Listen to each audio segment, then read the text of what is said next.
We're here today to demand accountability for the death of Johan Sebastián, a 25-year-old father and work permit holder from Colombia, killed in front of his young daughter by an ICE officer with a history of violence, who was, by all accounts, was unfit to have a badge and a gun.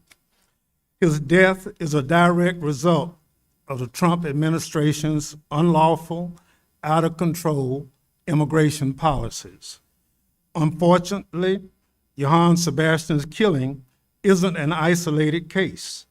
Across our country, immigration officers have hurt and killed Americans and immigrants alike, created chaos in our communities, and violated the law. Despite promising to go after the worst of the worst, ICE is arresting people with no criminal record to fulfill arbitrary, politically motivated quotas, and by making our communities less safe. ICE lowered hiring standards and reduced training have led us to hiring unfit officers and putting them on our streets with catastrophic results. The Department of Homeland Security has lied repeatedly about what happened in these shootings, falsely blaming the victims and then backtracking when video footage contradicts their lies. Rather than reining in ICE, congressional Republicans have refused to conduct oversight of the agency, instead giving ICE billions in taxpayers' dollars with no strings attached. This is absolutely outrageous. Thank you. In the absence of action by our Republican colleagues, Homeland Security Committee Democrats have held forums and conducted site visits in communities devastated by ICE's immigration policies. We've heard from elected leaders, community members, and grieving families from Houston, New Orleans, New Jersey, Chicago, Minneapolis, and beyond. And now, tragically, we add Biddeford to this list of communities that have suffered a terrible loss. Today, we will hear testimony from family members, elected officials, attorneys, and advocacy groups about what happened. And we will hear about what Congress must do to prevent yet another life being cut short by a rogue ICE agent who decides to shoot first and ask questions later. I pray that congressional Republicans hear the witnesses' testimony and realize they can't sit idly by as innocent people are shot and killed by their own government. Please know that we will do everything possible to hold the Trump administration accountable for what happened here in Biddeford, ensure federal government cooperates fully with the state of Maine's investigation, and prevent future senseless tragedies. We stand united in support of this proud community. We will not look away. We will not stop, and we will not allow these abuses to go unchallenged. Thank you.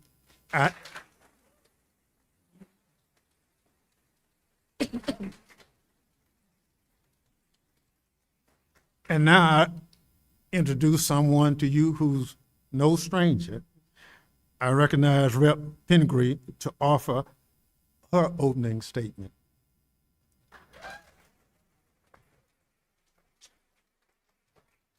Thank you so much, Ranking Member Thompson, and to my colleagues who are here today. Before I start my opening statement, I just want to give a quick thank you to everyone who has made it possible for us to be here today. I really appreciate all the law enforcement officers in the room and the Biddeford Police Department under Chief Fisk, Superintendent Jeremy Moe, who allowed us to use this space, all the municipal and school employees who have allowed us to be here and set this up, my own team who's worked hard on putting this together, the Democratic Committee staff, and the staff who works for all of my colleagues who have done so much. And I also want to give a thank you to all of the elected officials who are in the room with us today. I know, we can pop in for a minute and go back to Washington, and you are the ones who are here dealing with grieving communities and frightened constituents. I don't have time to introduce all of you, but could you just stand up if you're in any elected legislative municipal office, just so everyone knows how many of you are in the room.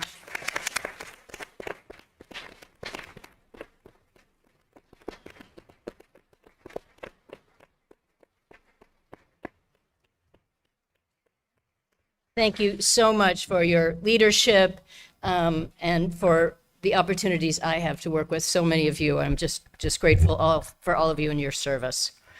And again, thank you to Ranking Member Thompson, to my other colleagues here today, taking time flying from Mississippi, Louisiana, and Massachusetts.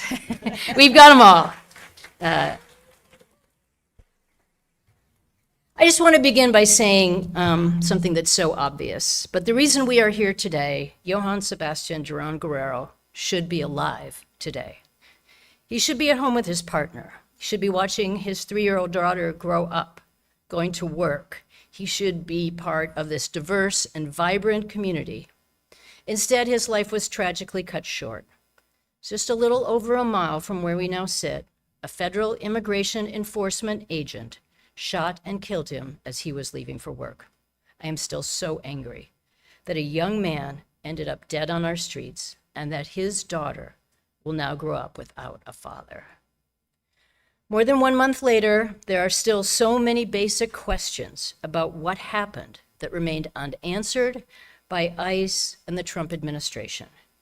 We are here to examine the circumstances of that tragic morning in July and the enforcement policies that brought armed federal agents into our quiet communities in the first place, and whether ICE has even a basic understanding of the people it's targeting. We know that Johan Sebastián was not the intended target of the operation, and he did not have a final order of removal. He had a pending asylum case and a valid work permit. In just the past few days, we have learned that ICE's intended target, Johan Sebastián's roommate and the owner of the car he was driving that morning, also did not have a final removal order. This shocking revelation, in clear contradiction to what ICE and DHS have been saying about the operation, raises fundamental questions. How is ICE deciding who to target and detain in Maine? What information are its agents relying on? And is anyone checking whether that information is complete or even correct before armed officers are sent into our communities? As so many of you know, all too personally, we are seeing this happen over and over again. If ICE cannot accurately determine a person's immigration status or circumstance before taking enforcement action, that is a profound failure of competence and accountability that is leading to innocent people who are following the law and doing everything asked of them, being caught in ICE's crosshairs. The consequences, as Johan Sebastián's family knows all too painfully, can be deadly. For months, Mainers have been forced to endure an aggressive federal immigration enforcement campaign across our state. We saw it during the disgustingly named Operation Catch of the Day earlier this year. Now, while that surge may have seemed short-lived, ICE operations have not by any means ended here. We are now seeing their threatening presence extended into the Portland Jetport and other places that are supposed to be safe and protected, not to mention they are essential to Maine's communities and our economy. I hear daily from constituents like all of you who are frightened. They're frightened for themselves, their families, their neighbors, and their fellow Mainers. I hear from employers and small business owners who are worried for their employees, who are afraid to leave their homes. I hear from attorneys who are frustrated by the lack of cooperation from the federal government while they try to represent their clients. And I hear from local officials who do not know what federal agents are doing in their communities or why they are here. If the Trump administration and their DHS is going to send armed immigration officers into Maine, then we deserve to have assurance that every possible safeguard is in place to protect anyone who is caught up in their incompetence. Today, we are very fortunate to have Johan Sebastián's parents, Dora and Omar, here. We have advocates who work tirelessly with and for Maine's immigrant communities, and we have elected officials like Biddeford's mayor, who has bravely led a grieving community. I just want to thank you so much for each being here and the work you are doing, particularly for Johan Sebastián's family. And for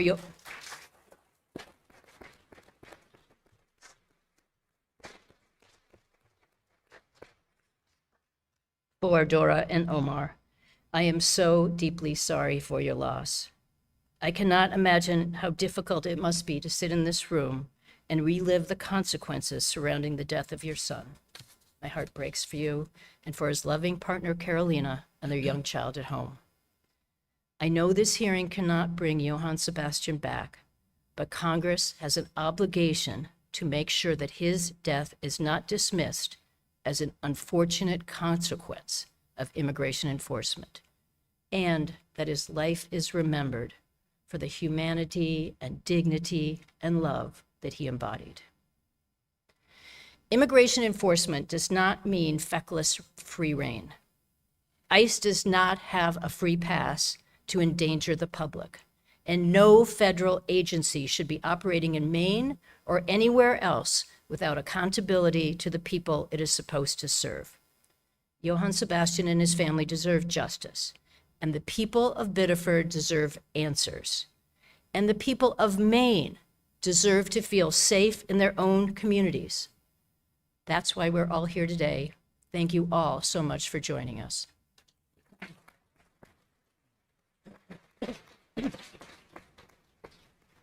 Thank you very much.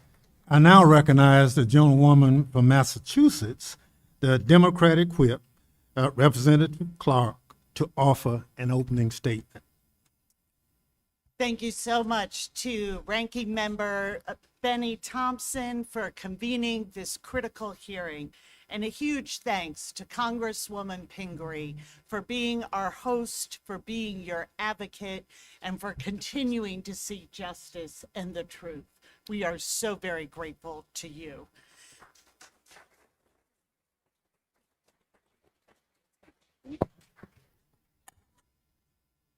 Is that better? All right.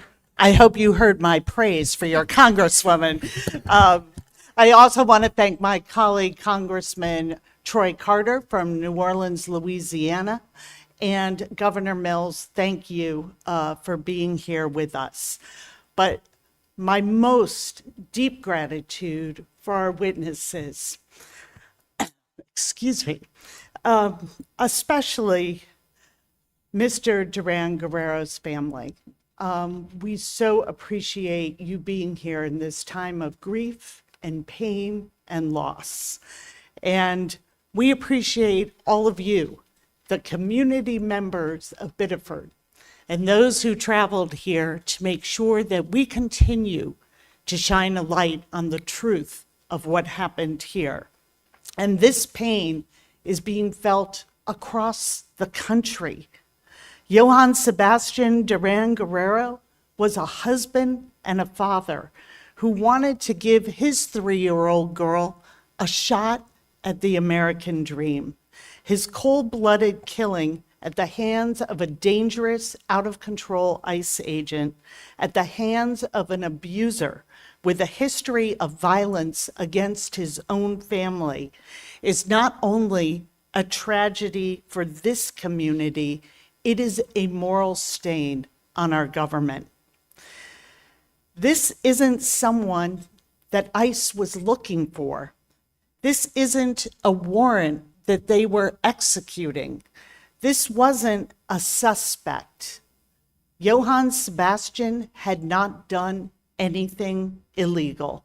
This was a random stop that quickly escalated into a killing, all with ICE's body cams off, and even ICE knew that this had gone horribly wrong. Even they decided to halt all vehicular stops in the aftermath until Donald Trump reversed that decision, not only 24 hours later. If this can happen to Johan Sebastián, it can happen to anyone. If this can happen here in Biddeford, Maine, this can happen anywhere. ICE is a danger to every community in which they are active if they are not held accountable.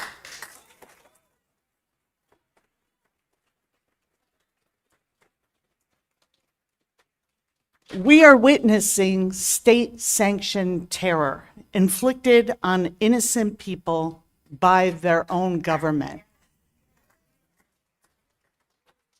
And we condemn it. House Democrats condemn it. All of us across this country condemn it, except for a specific group. Republicans in the House and in Congress continue to fund, greenlight, and cover up for this reckless agency. So our job here today, together, is to shine a light on the truth. And the truth is that these are not protectors of our community, of our laws, of our borders. This is a mass secret police force that has terrorized children, trampled on our Constitution, and wielded violence as a political weapon. And the truth is, the American people have had enough. Enough fear, enough terror, enough inaction from Republicans that won't stand up to this injustice. So we thank you again for being here today. I thank the witnesses, not only for being here today, but the work you do across Maine every single day for immigrant communities. And I thank you for speaking out and sharing your stories. I am so grateful to my colleagues and to the family of Johan Sebastián for this important and urgent discussion. I yield back.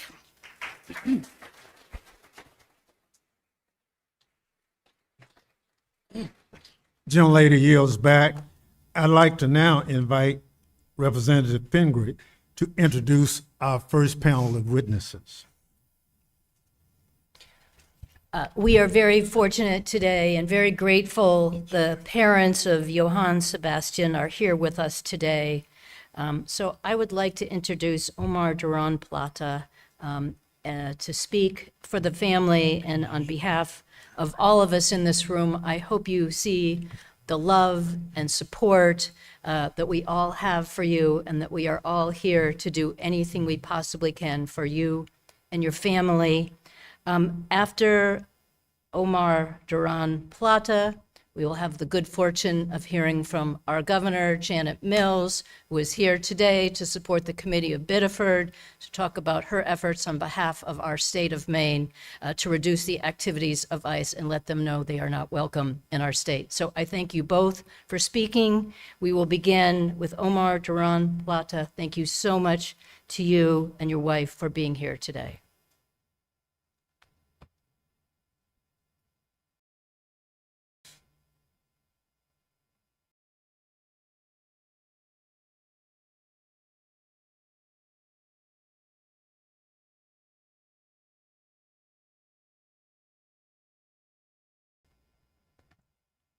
Buenos días. Mi nombre es Omar Durán, mi esposa Dora Guerrero. Somos los padres de Johan Sebastián Durán Guerrero, quien el 13 de julio de 2026, en un operativo de ICE, por uso excesivo de la fuerza, fue asesinado estando indefenso en el vehículo en el cual salía a trabajar esa mañana.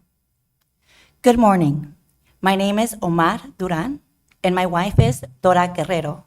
We are the parents of Johan Sebastián Durán Guerrero. who on July 13th, 2026, during an ICE operation, was killed as a result of excessive force while he was defenseless in the vehicle he was using to head to work that morning. La muerte de nuestro hijo, hermano, padre y esposo nos ha dejado el corazón roto, un gran vacío en nuestras vidas, sintiendo un gran dolor en el alma cuando su pequeña hija, nuestra nieta de 3 años, pregunta por su papá, ¿por qué él no ha llegado del trabajo? The death of our son, a brother, a father, and a husband has left our hearts broken and a great emptiness in our lives. We feel a deep pain in our souls when his little daughter, our 3-year-old granddaughter, asks for her daddy and why he doesn't come home from work. Esto es algo muy triste. Su esposa siente esa gran ausencia de mi hijo en su hogar, un hogar que fue formado en el amor, con ilusiones, esfuerzos y sueños por cumplir. This is very sad. His wife feels his absence deeply in their home, a home they built with love, hopes, hard work, and dreams still to be fulfilled. Nuestro hijo fue una persona maravillosa, responsable, honesta y amorosa. Estos son los valores que nosotros le enseñamos en nuestra casa. Él siempre se destacó por su gran sonrisa, por tener un corazón grande y bondadoso, por siempre estar dispuesto a ayudar a los demás. Our son was a wonderful person, responsible, honest, and loving. These are the values we taught him in our home. He was known for his big smile, his big, kind heart, and for always being willing to help others. Mi hijo siempre se esforzó por darle lo mejor a su pequeña familia, pero también a nosotros como padres y a sus hermanas. Our son always worked hard to give the best he could to his little family, but also to us as his parents and to his sisters. Johan Sebastián siempre estuvo pendiente de su mamá, quien padeció cáncer de seno. Mi hijo siempre estuvo ahí, siendo la fuerza y el apoyo para continuar con la vida. A pesar de la distancia, mi hijo siempre estuvo presente con un mensaje o una llamada.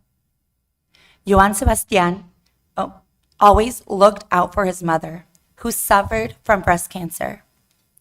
Our son was always there, giving her the strength and support she needed to keep going. Despite the distance, he was always there for her, with a message or a phone call. Nuestro sueño siempre fue volvernos a reencontrar y darnos un abrazo. Hoy ese sueño ya no puede realizarse. No sabemos cómo continuar la vida sin ti, hijo. Solo esperamos poder encontrar la fuerza para continuar. Our dream was always to be reunited and to hold each other again. Today, that dream can no longer come true. We do not know how to go on with life without you, son. We only hope we can find the strength to continue. La muerte de Johan Sebastián, en esas condiciones, a manos de ICE, nos llena de temor e incertidumbre a la comunidad. Por eso solo le pido a Dios y a la justicia que sea aclarado el caso de mi hijo y de muchos que han tenido que vivir esa situación como esta. The death of Johan Sebastián under those conditions at the hands of ICE fills our community with fear and uncertainty. That is why I ask only of God and of the justice system that my son's case be brought to light, along with the cases of the many others who have had to go through something like this.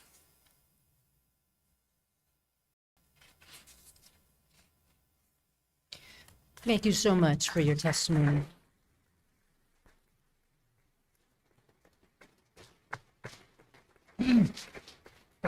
Thank you so much.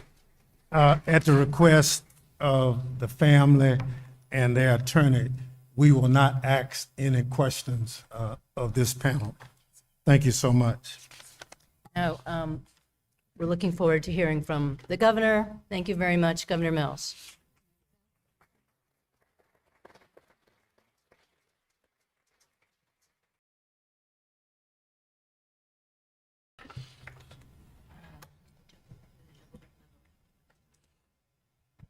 Thank you. Thank you, and thank you, Mr. Duran Plata. Muchas gracias, Senor Duran Plata and Dora, and for your courage and for sharing your testimony in this congressional field hearing, and my deepest condolences on the part of the state of Maine to you and your family during this difficult time. Mi más sentido pésame.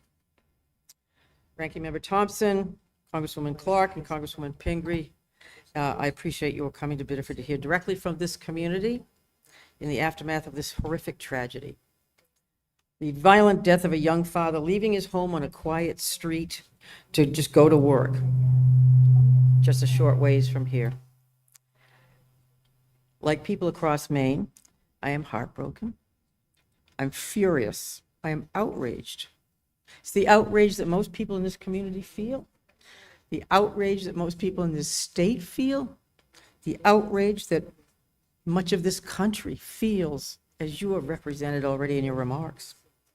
Outrage not simply at Johan Sebastián Durán Guerrero's death and the suffering of his family, but at the callous outrage at the callous and unregulated show of force by federal agents in cities across this country that is all too often creating situations that put everybody in danger in neighborhoods across every state.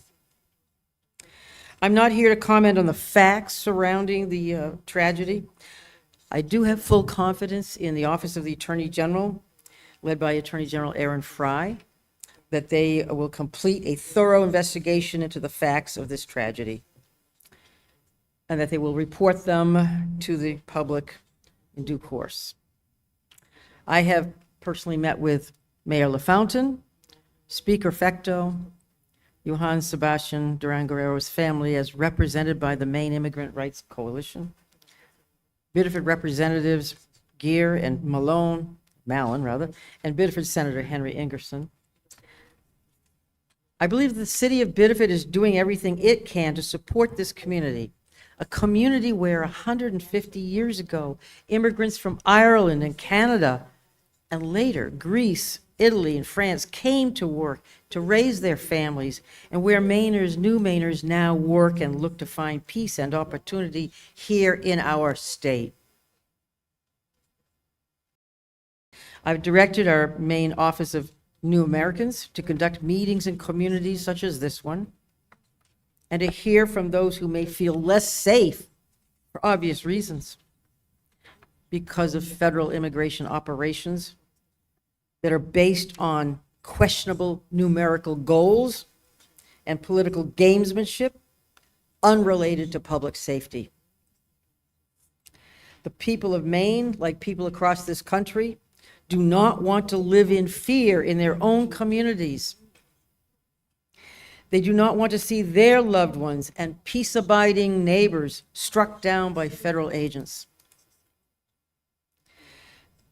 They do want to see qualified law enforcement agents cracking down on human trafficking, on labor violations, illegal drug dealing, but they do not want federal agents roaming peaceful neighborhoods and stopping people for non-criminal behavior, stopping them based on the color of their skin, their accent, their ethnic origin, or their mere status as a foreign-born individual. Look, here in Maine, we know what good law enforcement is. We know what it looks like. We're not against law enforcement. Here, members of law enforcement are held to high professional standards. They undergo substantial professional training, 18 weeks minimum at our renowned Criminal Justice Academy.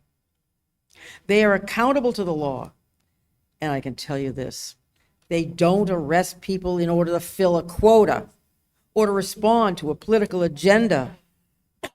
And by the way, we are proud that our state boasts of one of the lowest crime rates in the country.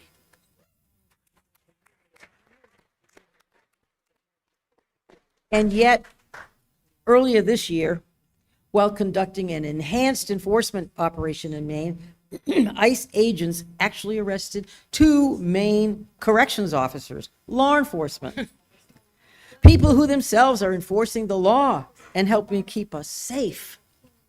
And they targeted a nurse and a civil engineer, among other people who were productive members of our community with no criminal history.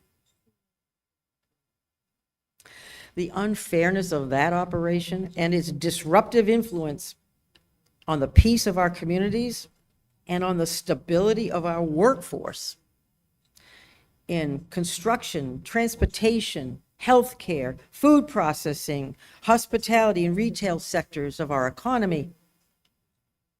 That's a major reason why the Maine State Chamber of Commerce complained to Congress that ICE's aggressive actions were hurting our economy.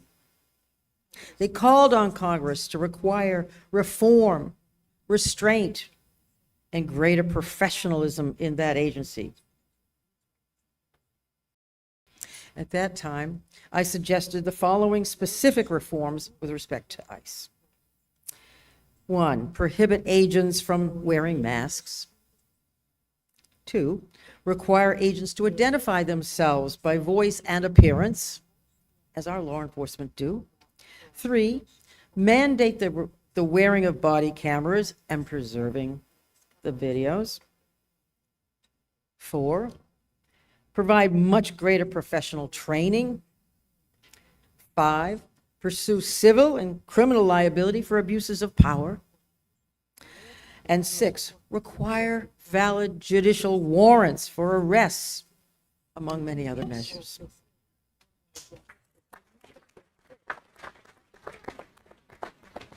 But that did not happen. Congress rejected many meaningful oversight measures. I'm not blaming parties present. And emboldened by Congress's failure to act, and by a Supreme Court ruling that allows the deportation of non-criminals who are merely escaping violence and disaster in war-torn countries, the Trump administration merely escalated ICE's bad tactics. There are reports now that the Trump administration is trying to equip agents with electric shock gloves.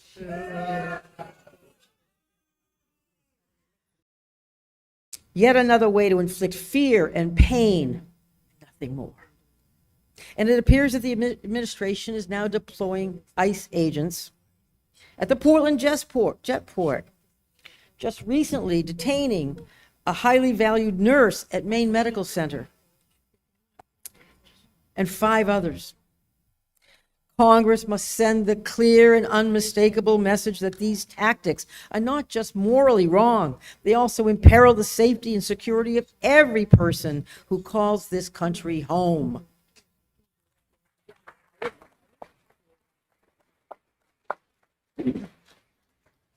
Following the death of Johan Sebastián Durán Guerrero, I wrote to our delegation to urge Congress not simply to share in our grief or to express concern or condolences, but to hold ICE accountable, to require all federal law enforcement agencies to respect the rule of law, honor our collective security in every way. Today, I call on Congress to rein in ICE, an objective I know many of you share. Because before more families are robbed of a loved one, this violence has to end.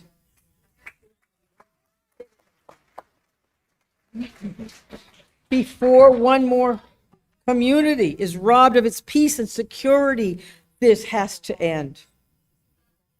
Before more gunshots shatter another windshield and steal another person's life and fracture the freedom of all who seek peace, this has to end.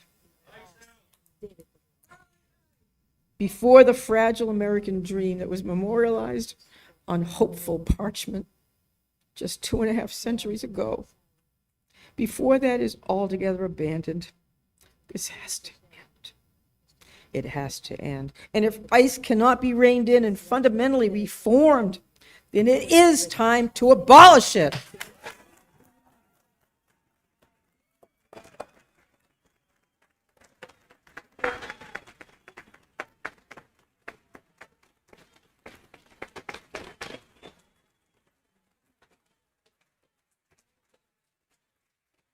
And I know these sentiments are shared with not only people in this room, people in this community, but people in this state. And I speak on behalf of the 1.4 million people of this state who want to be safe and secure in their neighborhoods. And I want to offer my sincere appreciation for the work of Shelley Pingree, our good congresswoman.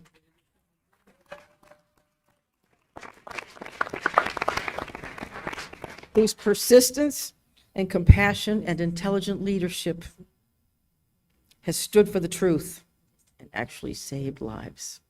Thank you. Please continue this good work.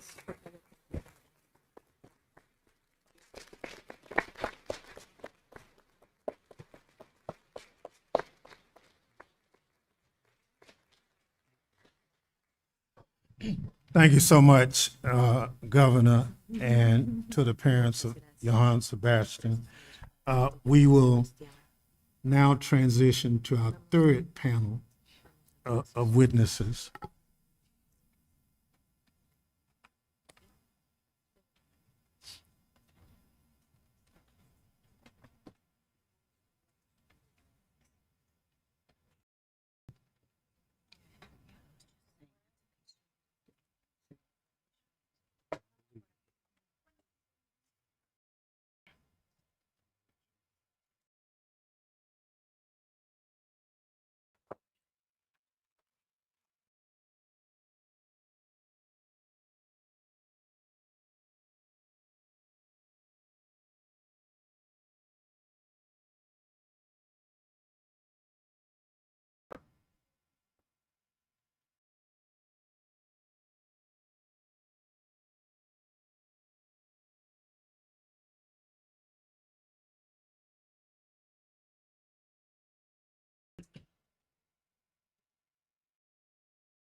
Thank our witnesses for joining us today.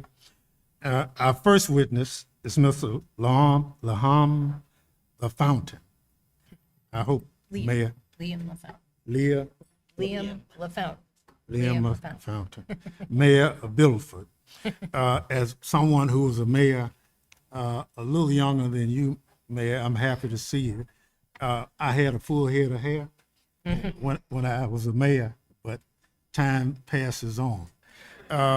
Mayor has previously served 2 terms on the city council, including a term as council president.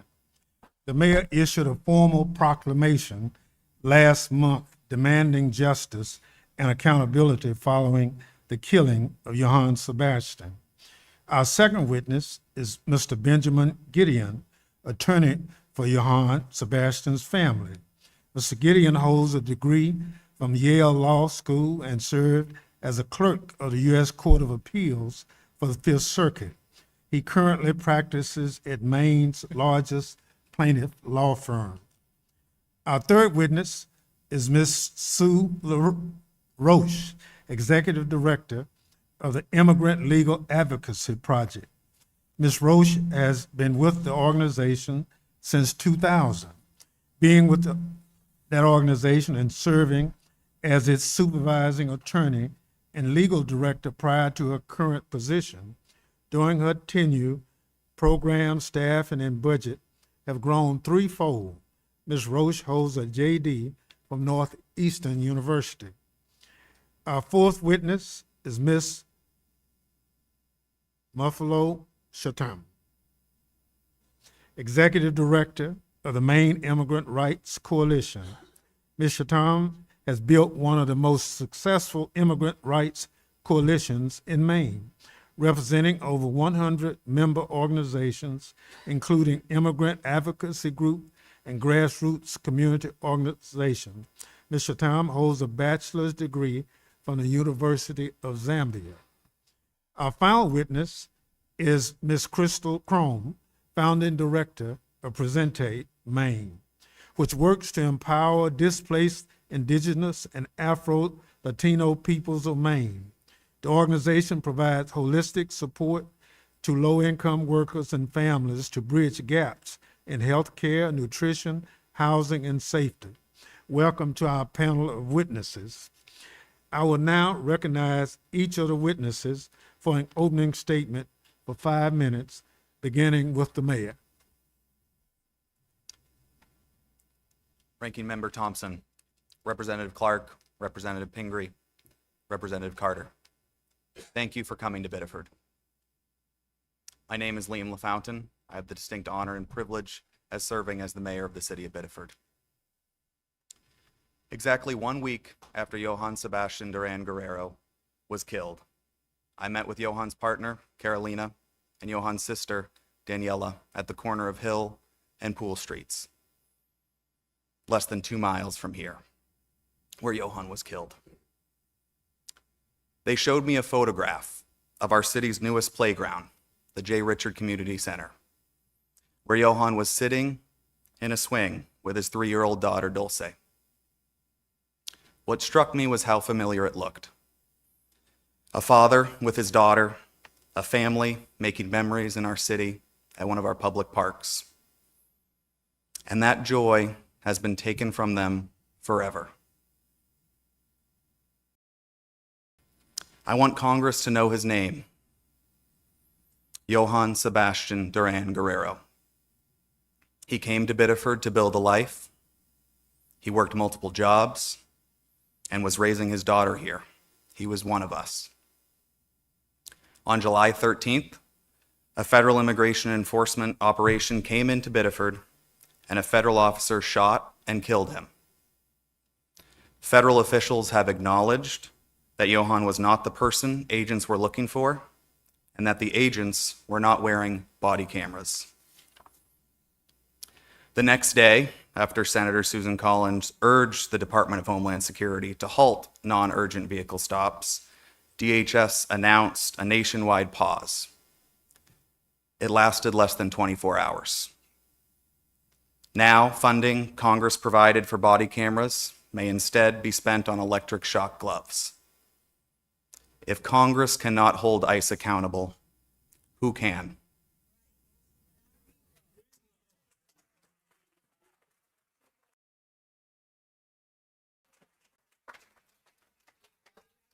On July 13th, federal agents left the scene. We remained. That is the part I need Congress and the colleagues on your committee to understand. A federal force came into my city, exercised one of the most extraordinary powers that governments possess, the use of deadly force, and left the consequences for Johan's family and for our city to carry. An arrest can be challenged, a removal order can be reviewed, a death, however, cannot be reversed. Not by Congress, not by a court, not by this committee.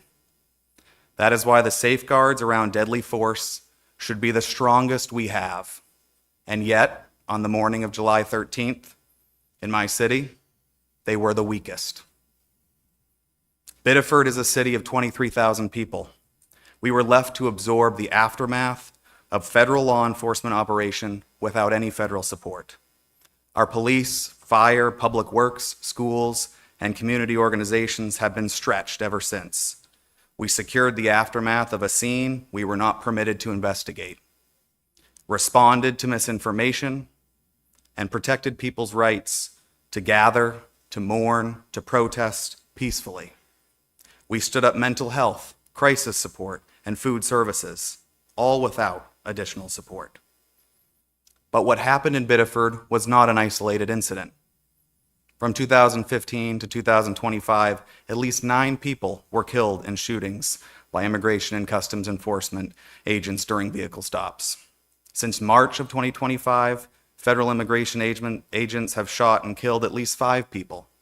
Johan was the second person killed during a vehicle stop in a single week. And in both cases, the person killed was not the target of the enforcement action. So I ask Congress, what is the threshold? If an American citizen can be killed, if people who are not even the targets of enforcement can be killed, and if that is not enough to stop and examine these tactics and this agency, what is? I've spent the last month listening to Biddeford residents. They have different views on immigration, but I've heard the same thing again and again. What happened to Johan was wrong, and it should not have happened in our city or in any city across our country. At the same time, a part of my city has retreated entirely from public life. Immigrant residents, including people with legal status and pending asylum cases, are afraid to go about their daily lives. That fear affects public safety across Biddeford. Federal enforcement actions do not end when federal agents leave. Since July 13th, no federal response mechanism has existed to help Biddeford address the fear, the trauma, the misinformation, the vandalism, the strain on local services that followed. The authority was federal. The burden has been local. I know the limits of my office. I understand Congress writes immigration law, and the Biddeford City Council does not. But when the laws you write and the budgets you approve bring federal power into our city, adequate safeguards and accountability must come with it. So I ask Congress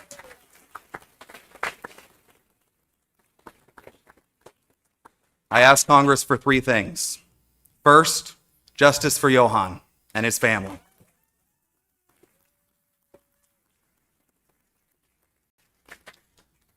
When I met with Carolina a week after Johan's death, she asked me to bring that request directly to you. Justice for the life that was taken, for the family left behind, and for those responsible to be held accountable. Second, give us the truth about what happened on July 13th. Tell us who fired those shots, how that agent was vetted, trained, and supervised, and what standards governed the operation. And give Maine law enforcement everything they need to conduct a full and independent investigation.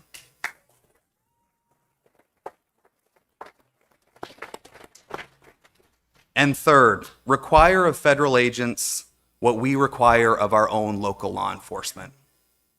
Humane treatment, body cameras, visible identification, clear use of force standards, no masks, and public accountability when any force is used.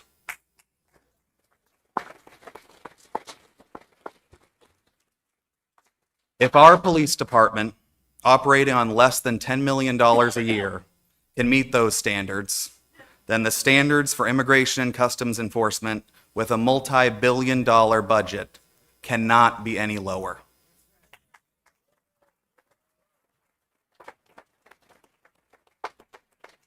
Congress cannot continue expanding the power without strengthening what restrains it, because the conditions that produced what happened on July 13th still exist today in my city and in yours. Thank you.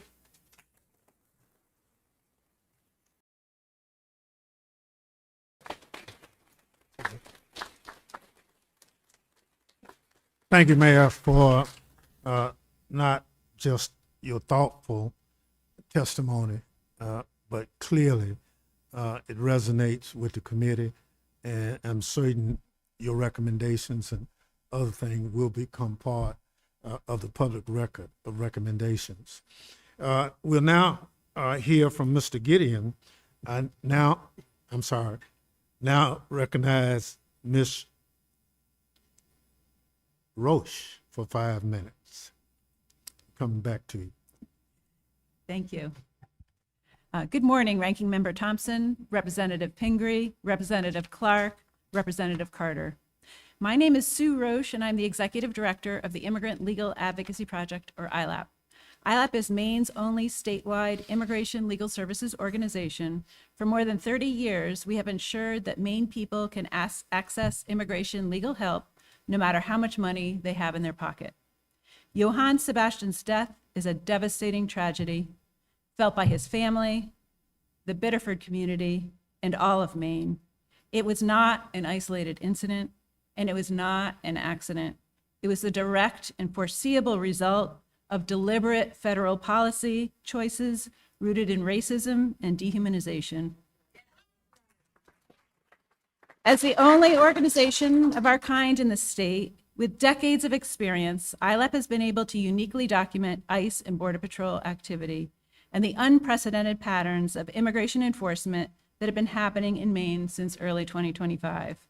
I have personally been with ILAP for 26 years, joining as its first staff attorney in 2000, and I have never seen anything like this. In 2025, enforcement patterns included high levels of collaboration between ICE, Border Patrol, and Maine's law enforcement. This typically involved Maine state and local law enforcement calling immigration officers to minor or pretextual traffic stops where they would arrest Maine residents and workers. We also documented incidents where immigration officers arrested people who had been in car accidents and people who had called 911 for help. None of this made Maine safe. It left community members living in terror while draining our state's limited resources. In January of 2026, ICE descended in Maine in an operation they grotesquely called Catch of the Day, comparing the people of Maine to fish they could catch in a net. In a few days, hundreds of people were ripped from their families, communities, and Maine's workforce. ILAP responded to more than 70 requests for emergency legal help during that time period. We documented rampant racial profiling, ICE smashing windows, snatching people from their cars, grabbing them off sidewalks, stalking schools and grocery stores, arresting people at gunpoint, and other terrorizing and brutal behavior. ICE's violent tactics, let alone the use of deadly force, are unacceptable regardless of a person's immigration status. No one should lose their life or have their family member killed because they're an immigrant. That being said, ILAP has observed that the majority of Maine residents and workers who have been taken by ICE and Border Patrol since 2025 were in lawful immigration processes with no criminal background. This was the case with Johan Sebastián. He was a young father on his way to work. He was following a lawful process under U.S. law. We have reviewed his documents and provided by his family and have confirmed that he had a pending asylum application. He was authorized to work in this country. He was following all the rules and going about a normal day when he was suddenly and viciously killed by ICE. Since the January operation, there have been ongoing high levels of ICE activity in Maine with a particular targeting of asylum seekers. ILAP is responding to arrests every day. So far this year, we have received approximately 350 requests for help through our detention project. ILAP's clients are not only afraid of being detained and deported, they're also afraid to send their children to school, to attend medical appointments, to seek higher education, to apply for new jobs, report crimes, or serve as witnesses. Everyone in Maine is harmed, and our state's entire future is dimmed when so many members of our community are living in fear and are unable to participate in public life. While we look to Johan Sebastián's family to tell us what some measure of justice looks like to them, some things are clear. First, the administration's mass deportation agenda has no legitimate public policy purpose. It harms all of us.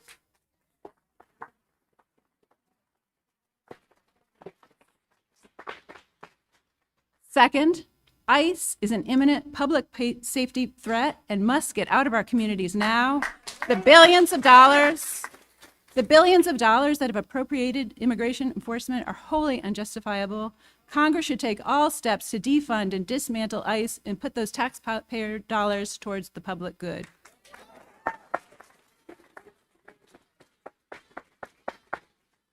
Finally, a just and humane immigration system is possible. Millions were left vulnerable to this extremist administration, and Congress must not delay anymore in creating a pathway to citizenship for all who call the United States home. Thank you for your crucial oversight work to hold ICE accountable for killing our beloved community member, Johan Sebastián. I look forward to your questions, and ILAP is here to be a resource in the work ahead. Thank you. Thank you very much. And I assure you, we will call upon you for that resource. We'll now hear from Mr. Gideon. Thank you, Ranking Member Thompson, Congresswoman Pingree, and all of the members of the committee. And thank you for holding this important hearing and for inviting us to testify. Thank you all for coming and supporting this really critical issue and for supporting the family. Before I begin, I just want to reflect on the courage that it took Dora and Omar to travel here after the killing of their son by federal agents in this country, to come here from Colombia to be with the family and to speak today.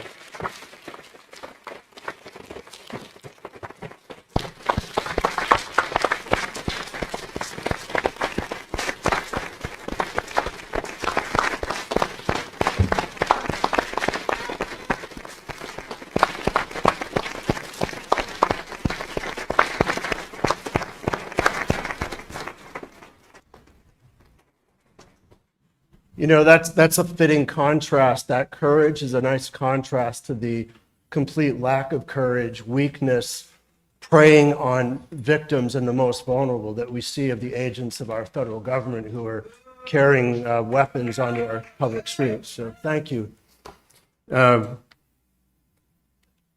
It's clear to me from what I've learned about your son that your example of the courage and strength of character that you've demonstrated were taught to him and helped him become the man that he was. So I think you can at least be happy that you raised a very fine, young, and wonderful man. Now, as it was indicated, my name's Ben Gideon. I'm the lawyer that's been charged with the responsibility to represent the Durán Guerrero family and to seek accountability and justice for them for what happened. And I can assure you that we will do exactly that. Now, I grew up in the state of Maine. I practiced law here for more than 20 years, and I've never felt as sad or angry about any case or anything as I do about this case today. It literally makes me sick to my stomach that I have to be here and do this. It makes me so sad that an innocent 25-year-old young man with a beautiful partner, a beautiful 3-year-old daughter, with his whole life ahead of him, was killed for no reason. And it makes me angry, blood-boiling angry, that he was killed by an intentional act of our federal government.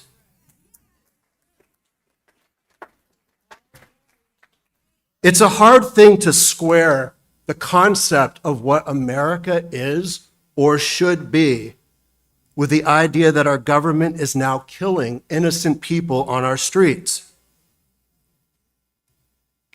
It would be one thing if this was just a single, unintentional, random act of violence committed by a single rogue agent. But this wasn't unintentional. It wasn't random. And responsibility for it is not limited to a single agent.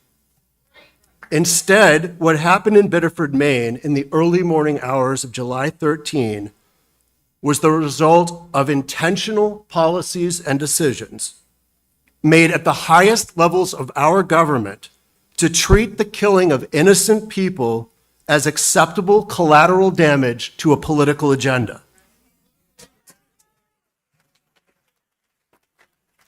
We know it's not unintended or random because it keeps happening over and over again in Minnesota, in Houston, and now in Biddeford, Maine.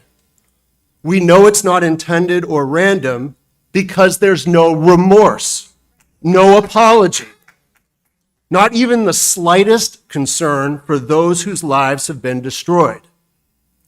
And we know it's not unintended or random because there's been no effort to investigate the causes of what happened or to change anything or to stop it from happening again. It's been more than a month, 35 days, since Johan Sebastián was gunned down in his car on the way to work. The day after the shooting, Congresswoman Pingree and Maine's entire congressional delegation demanded an investigation. Yet to date, the Justice Department has done nothing to investigate. The FBI has done nothing to investigate. The Department of Homeland Security has done nothing to investigate. We have not heard from any of those agencies, not even once. That is unprecedented in this country. And it's terrible. But what's even worse is that instead of honestly seeking answers, our federal government blames the victim, hides and covers up information, and disseminates lies. Sadly, this has become the familiar playbook. To date, media reports that federal agents have shot and killed at least 11 people in the last year, including 4 shot and killed in motor vehicles like Johan Sebastián. They've shot more than 40 people. Each time they attempt to justify the shooting based on claims about the conduct of the person behind the wheel. And each time when evidence has emerged by video, the government's account proves false. Yet the government continues to put agents out on the streets without functioning body cameras to record their actions. It continues to justify killings, making claims about the victim, as it has tried to do here, without a single shred of evidence to support any of those claims.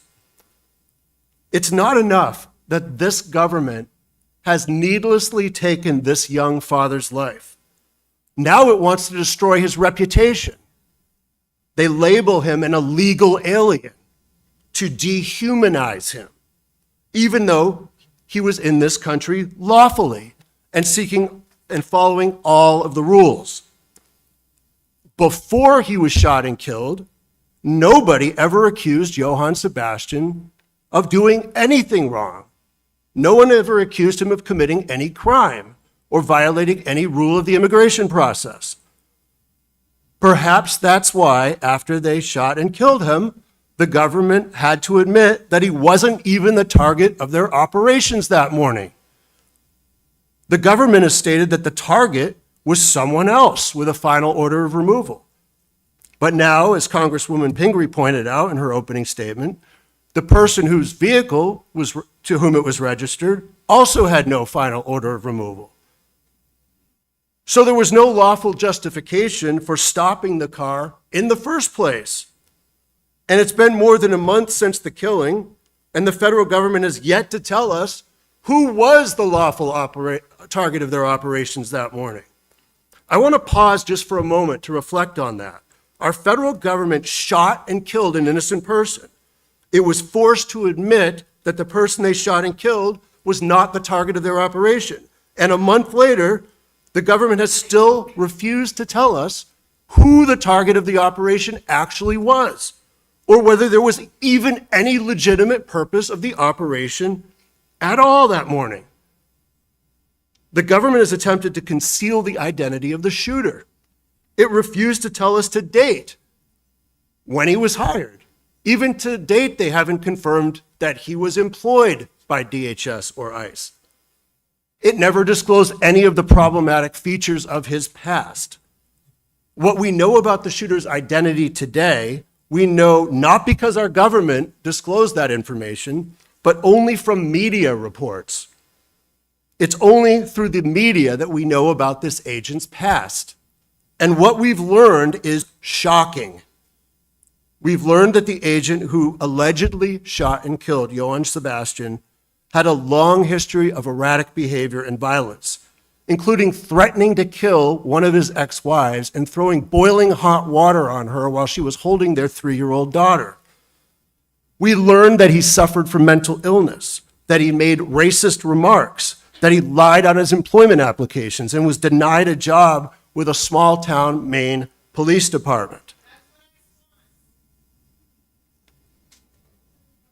This is the individual that our government handed a gun and a badge to and put out on our streets to enforce our immigration laws. And they rushed him through without proper training. So, recognizing that your Republican colleagues wouldn't come here today, which is sad, but I would hope that even in today's polarized climate, we can all agree that this individual was unfit to wield a deadly weapon under the authority of the federal government.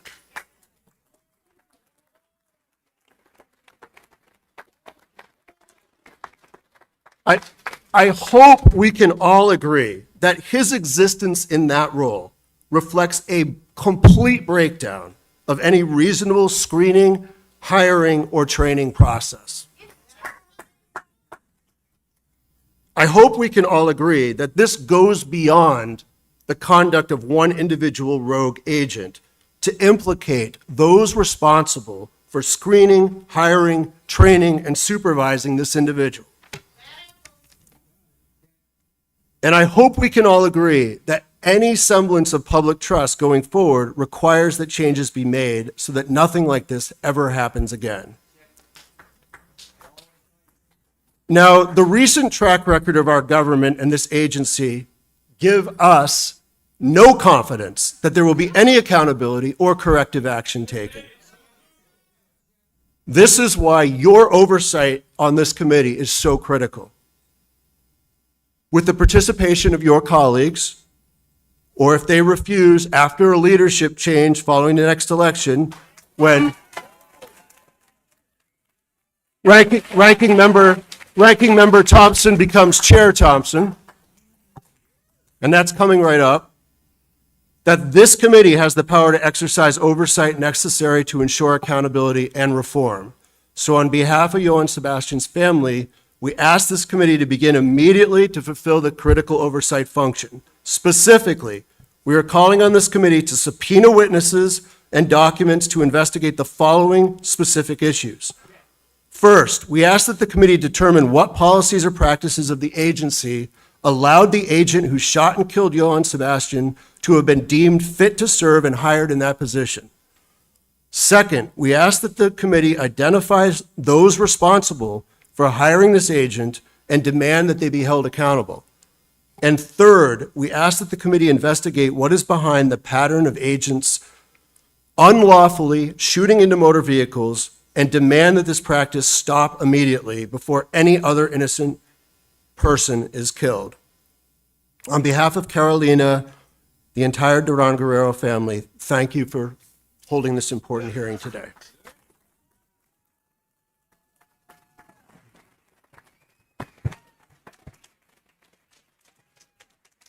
Thank you, Attorney Gideon, for that testimony.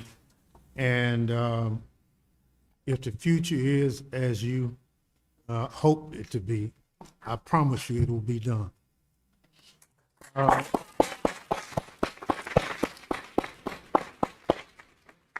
I now recognize Ms. Cheatham for 5 minutes of an opening statement.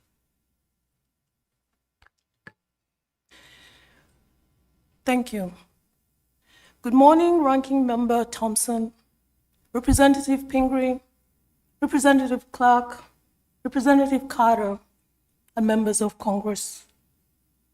My name is Mofalo Cheatham, and I'm the Executive Director of the Maine Immigrant Rights Coalition, a statewide coalition of over 90 organizations. For more than 25 years, Merck has built relationships with immigrants across Maine. These relationships make us in so many ways the eyes and ears of the community. To understand what we're hearing today, you must first understand Maine. People come for our mountains, our coasts, and our small town. But people stay for something deeper, community. For immigrant families, this is part of what makes Maine home. And on July 13th, something about that sense of home was shattered. Before Johan Sebastián Guerrero was killed in Biddeford, people feared what an encounter with ICE could mean. After July 13th, their reality became all too clear. An encounter could mean you may never return home. A father left for an ordinary day and did not come home. Across Maine, families saw themselves in that story. They've seen masked agents shatter window cars, vehicles abandoned on the roadside, sometimes still running. They've watched as parents grappled on how to get their children to and from school safely. And on that fateful day, we all collectively shared in the fear that a mistaken identity could result in our death.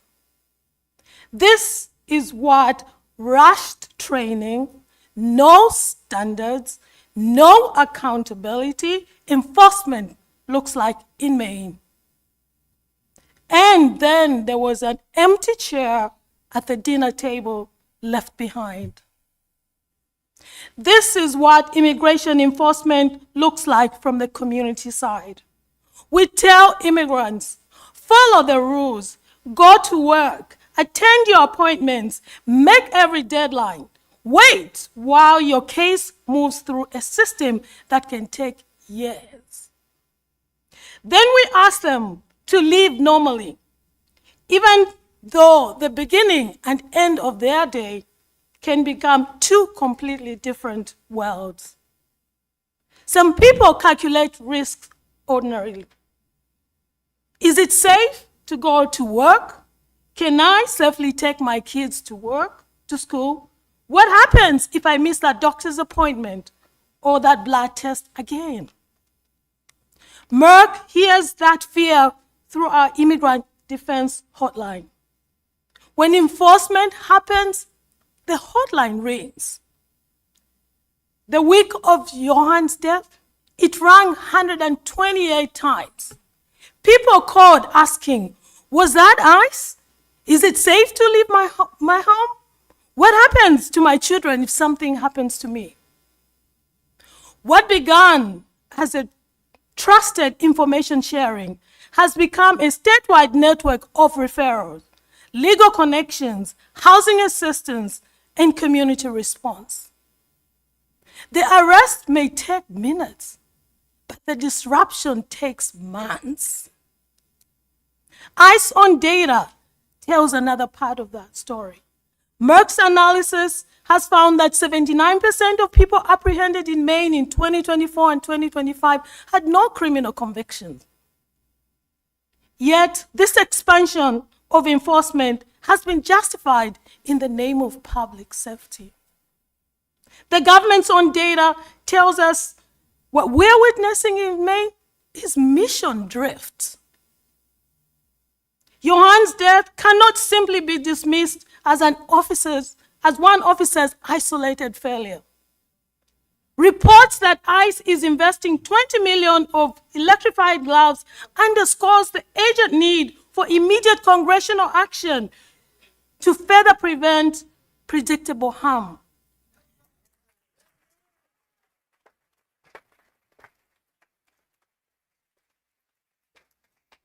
The culture of impunity and the normalization of violence and death must be addressed.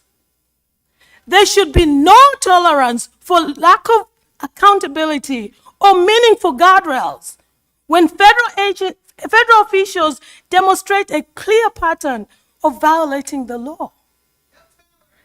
Congress should end the unchecked expansion of ICE, stop broad community enforcement operations like those we're seeing in Maine, and reconsider which functions should continue, if at all.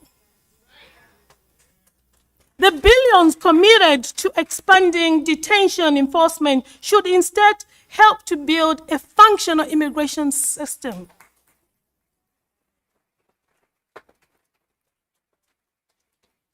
With enough judges, officers, legal capacity, and resources to decide cases fairly and on time.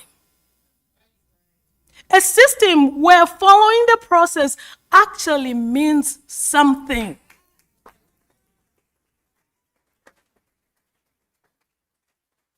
If an agency has drifted from its stated mission, Congress should not reward it with more money and more power.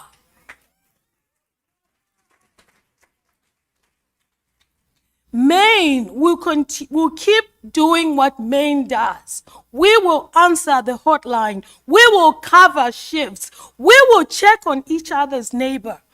But a resilient and connected community cannot clean up the consequences of a broken federal policy.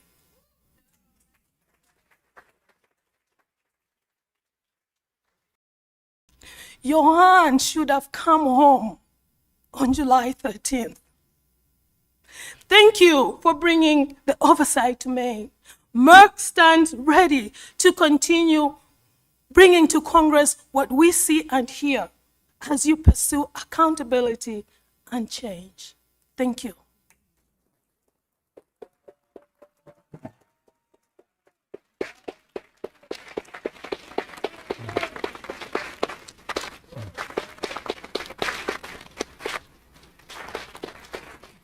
Thank you, Ms. Cheatham, for your powerful words.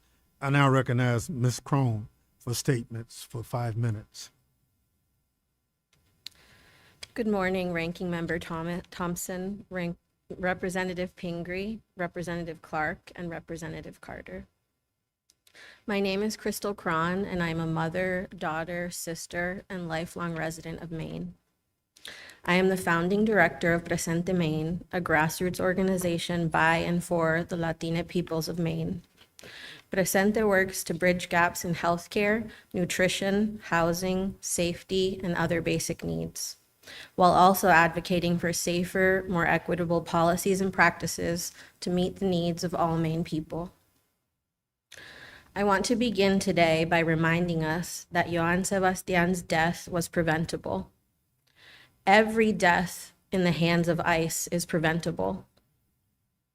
The question before us is, do we have the courage and political will to protect and defend the lives of everyone in our communities? To say we are heartbroken does not convey the depth of exhaustion, terror, or grief we have felt since July 13th. Over the last month, our team has had the privilege of mourning and learning alongside Johan's family. I learned that Johan was loving and hardworking. He often worked 6 or 7 days a week, from sunrise to when his child was in bed. He came to this country with a dream to live a dignified life with his family. His murder was a final act of violence in a life lived under oppressive conditions designed to strip him of his dignity and steal his humanity. Workers across Maine see themselves in Johan. For years, Presente has worked alongside seafood, agricultural, hospitality, and construction workers who are central to Maine's economy. These industries flourish because of migrant labor, while migrant workers are too often underpaid, exploited, and forced to work extraordinary hours. Thousands of people labor to sustain the economy we celebrate as the pride and joy of Maine, while living under the constant threat of detention, deportation, and death. In processing plants just one town over from where we sit today, migrants shuck and pack lobster meat piecemeal at 40 cents a pound, while that same lobster goes to market for $60 a pound. While beautiful beaches and parks surround us, immigrant families have limited time for rest and recreation. We live under an economic and carceral system that deems some lives more valuable than others. This violence did not emerge overnight.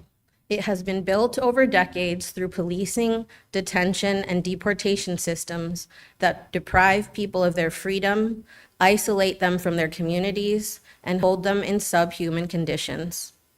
Over the last year, families have feared going to the grocery store, dropping off kids at school, and seeking medical care because immigration enforcement has made ordinary life dangerous. In January, we received a tip that ICE was coming to Maine in unprecedented numbers. We watched what was happening in Chicago and Minneapolis. We knew horror was coming. So we did what we were practiced in. We told our community to shelter in place. Since 2020, we have built systems to help our neighbors survive crises. We grow and deliver culturally appropriate food. We support people with rent. We provide accompaniment and transportation to critical medical appointments. We do the work of keeping one another alive. On January 21st, we received the first report that multiple agents were circling a family home in a residential neighborhood in Portland. Over the next several days, hundreds of immigration police tore through our neighborhoods, abducting parents like Johan. Agents claimed they were targeting criminals. Instead, they indiscriminately snatched people off the streets, profiling them based on appearance alone. Many who were abducted, like Johan, were not immigration targets. Agents pulled guns on nonviolent observers practicing their First Amendment rights, followed people home who documented ICE activity, and intimidated our neighbors. Advocates warned that it was a matter of time before ICE murdered someone in our streets. David Boulette's murder of Johan Sebastián Durán Guerrero could and should have been prevented. Roulette must be held accountable, but accountability for one person cannot allow us to ignore the violence and dehumanization inherent to ICE's policing and detention system. Johan's death is not an isolated tragedy. It is part of a system that has inflicted fear, separation, detention, and death on immigrant communities. The responsibility for his death and the many deaths by the immigration police and in ICE detention this year is a collective one. Maine people have been clear about what is needed. ICE out of Maine, ICE out from everywhere. The abolishment of ICE and all immigration policing is one of many steps towards repair. It is not the last. Today, Presente is calling on Congress to pass Congresswoman Ramirez and Congresswoman Clark's Melt ICE Act to end DHS's funding to detain and monitor immigrants and to reinvest those funds into services that support life. We ask you to mourn and grieve Johan Sebastián's life by abolishing ICE and ending all funding for immigration policing.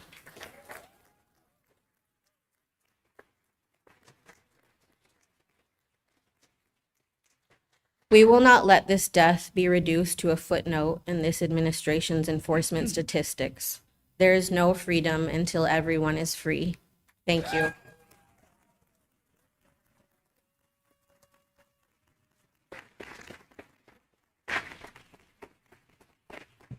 I thank the panel of witnesses for their powerful testimony. Each member will have 5 minutes to question the panel, and I'll begin by recognizing myself for questions. Mr. Mayor, the Trump administration's cruel and violent immigration enforcement actions have deeply affected communities nationwide, including your own. How has the horrific killing of Mr. Guerrero and ICE's ongoing presence in your community impacted you? Thank you, Ranking Member Thompson.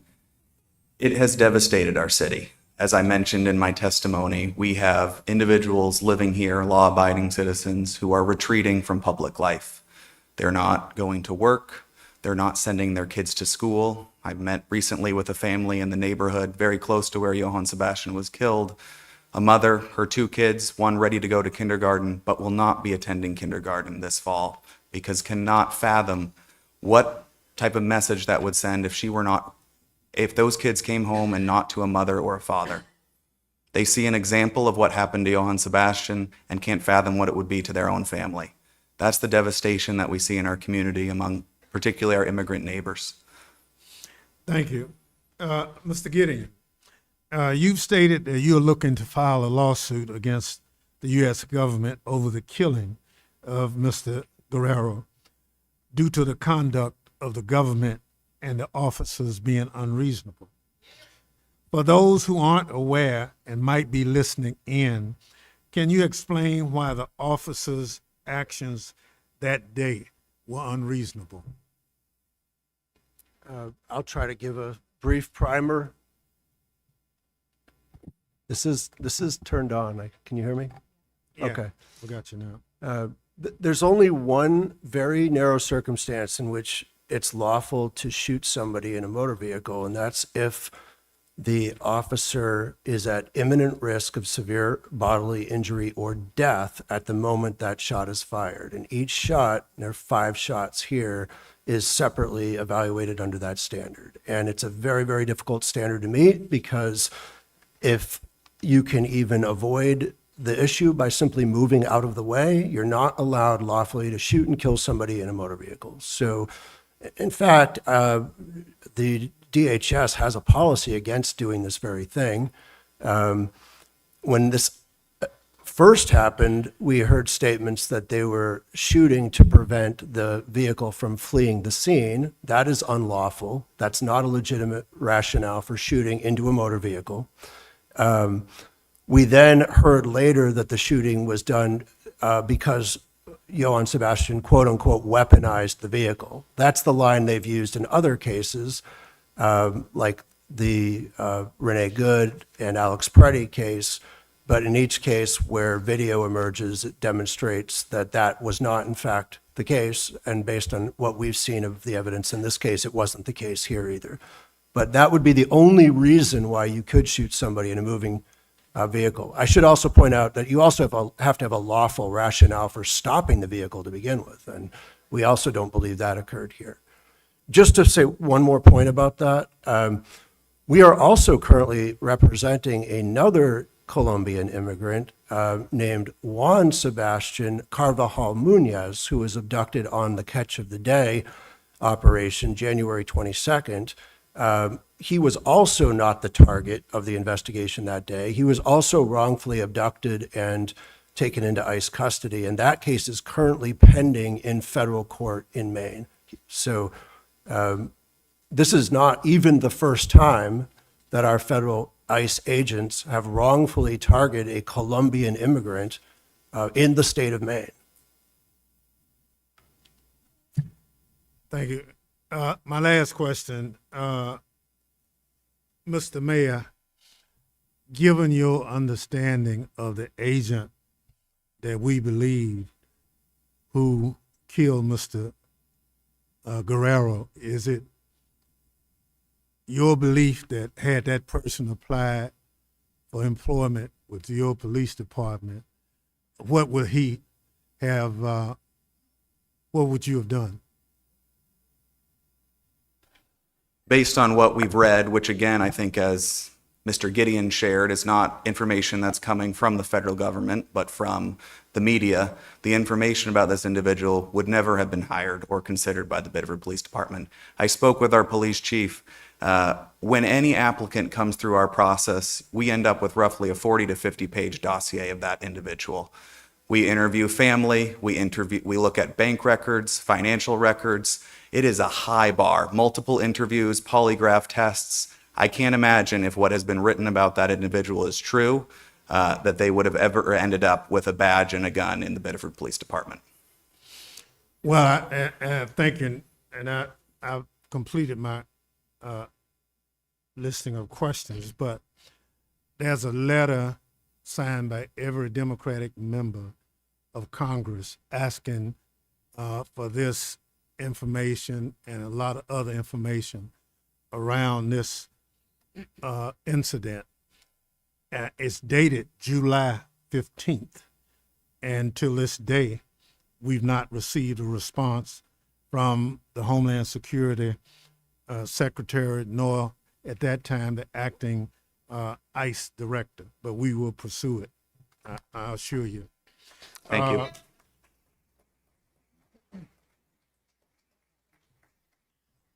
Madam Whip? Thank you, Ranking Member Thompson. I want to start with you, Mayor LaFountain, and thank you for your testimony.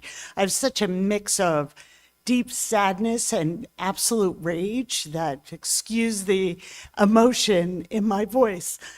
But I think that you really show the kind of leadership that we need in this moment. When you said,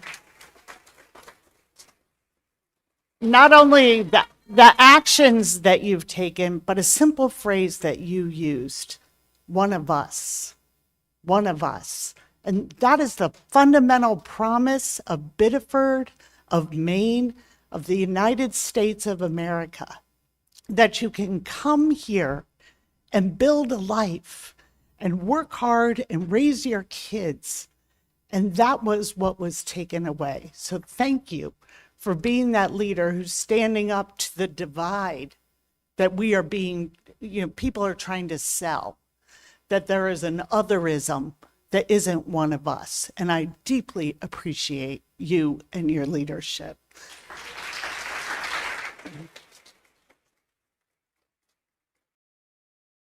I also am interested in the use of body cams for the Biddeford police. We talked that you probably wouldn't have hired this ICE officer. In fact, I think he was rejected from another Maine police department. But what other standards and training did you see that the Biddeford police have certainly adopted and are held to that were not present in July? Thank you, Representative Clark. Biddeford Police Department is one of just 5% of police agencies in the entire country that is CALIA certified, which is one of the highest certifications that any law enforcement agency can have. It means that we have been validated by independent assessors. I would ask, if you bring back to your colleagues, is Immigration and Custom Enforcement, are they validated by independent assessors? Our Biddeford Police Department is. We were recertified as of July of 2026. We've been certified and accredited since July of 2018. As it relates to body cams, all of our officers wear body cams. They have for nearly a decade. And as I reminded you, we have a budget of less than $10 million a year for our Biddeford Police Department, and yet are able to equip them with the equipment that provides not just accountability for the officers, but protection for liability for the city and for residents that they interact with on a daily basis. That's the standard we hold our officers to. Thank you. Thank you. My next question is for the lawyers on our panel, Ms. Roach, Mr. Gideon. Is overstaying a visa a criminal act? No, overstaying, thank you for the question, Representative. Overstaying a visa is a civil infraction, and I think that's something really important to remember here, that what we're talking about is basically paperwork problems. These are civil immigration issues, and they don't merit a militarized response with masked, armed men in unmarked vehicles shooting people and killing them. I can imagine what we might think if we had, like, for example, missed a deadline for our tax filing or not registered our car. We certainly would not expect this type of response. Thank you. Mr. Gideon, is due process only open to citizens in this country? No, it isn't. How about warrant requirements? No. Thank you. Ms. Roach, access to courts and legal representation is so fundamental to a strong democracy and the rule of law. It's a little off topic, but here in Maine, what have you seen as far as budgets for legal aid, especially coming from federal support? Well, certainly, I mean, one thing that's really important to know in immigration context is because it is civil, there is no constitutional right to an attorney. So there is no government-funded attorney in an immigration case. It really relies upon either someone being able to afford an attorney or a legal services organization. And in Maine, ILAP is the only organization that is able to represent people in immigration court for free. Yeah. And have you seen budget cuts? Well, our funding is all private. Primarily, we get state funding as well, but there are, I think, a lot of organizations are seeing cuts. We don't get federal funding, so we have not received federal cuts in federal funding. All right. Thank you so much. Thank you. Ms. Cron, thank you for your testimony. And thank you for raising something also fundamental to all of this, and that is the tie of immigrants to not only our communities, as Ms. Cheatham pointed out so beautifully, but also to our economy. And that often there is a hierarchy of wages and work that has a role here. What have you seen with this sort of reckless immigration enforcement as far as the impacts on families' economies and the economy of Maine and Biddeford overall? Thank you for the question. One, thinking back to January and people sheltering in place for 2 weeks, people's personal economies and livelihoods are still being impacted. Even after the so-called surge escalated operations, people continued to shelter in place for weeks or months after.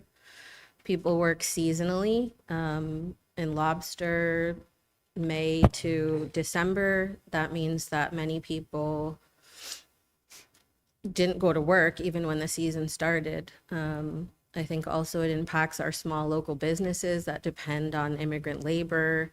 I mentioned lobster, but also construction, hospitality, all of the industries that, you know, people love to come to Maine for, the vacation land, those rely on immigrant labor.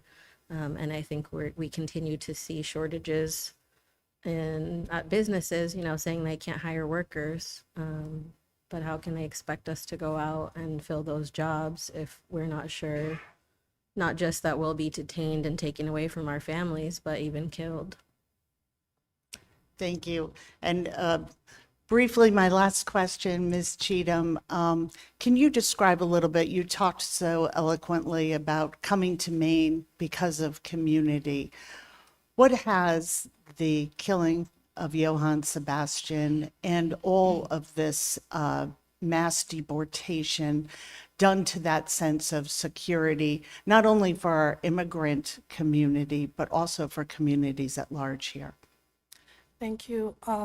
Thank you, Congressman, for that question. You know, like I said, you know, we come to Maine because of that peace, you know, security and being able to raise your family.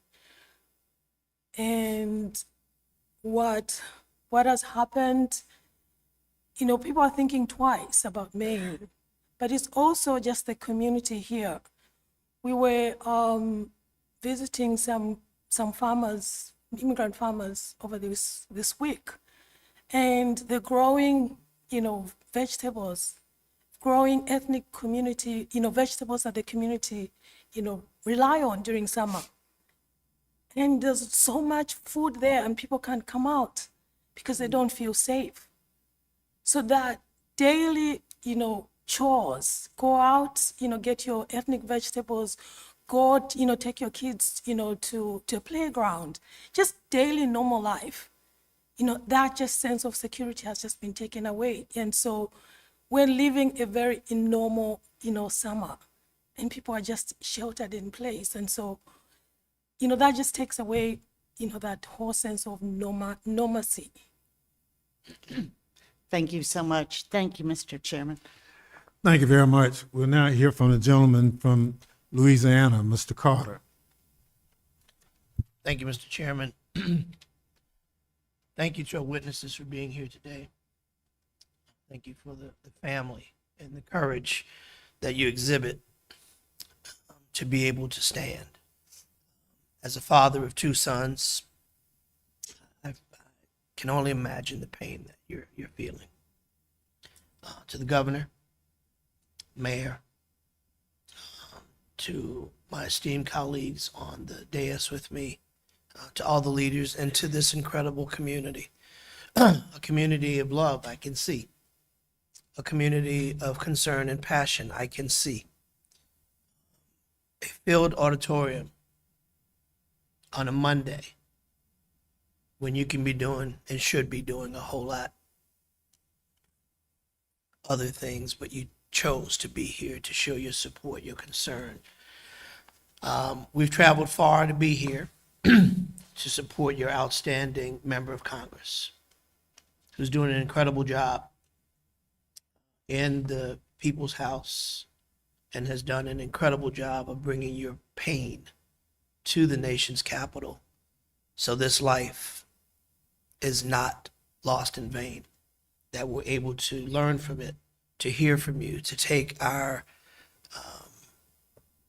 your comments back to Congress, to demonstrate that the American people are tired of this. We're tired of it. We're tired of Trump.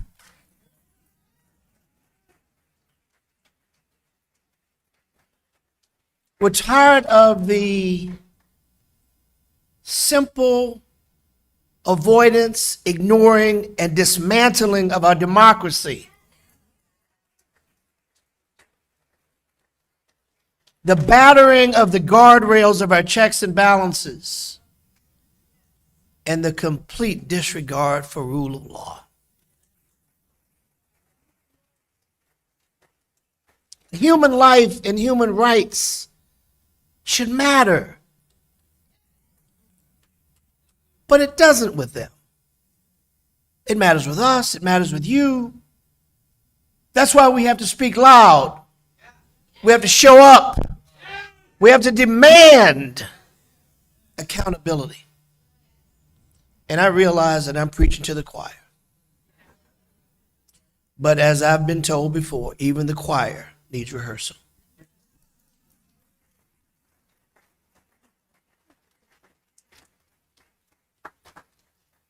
We're here not just to listen.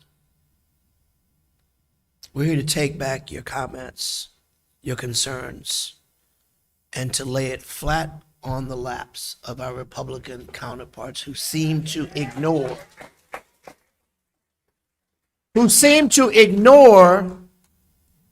what's happening. Their heads are in the sand. People are dying, have died somewhere, stuck somewhere. But we want to take this opportunity to hope and pray that this is the last such hearing we ever have to have.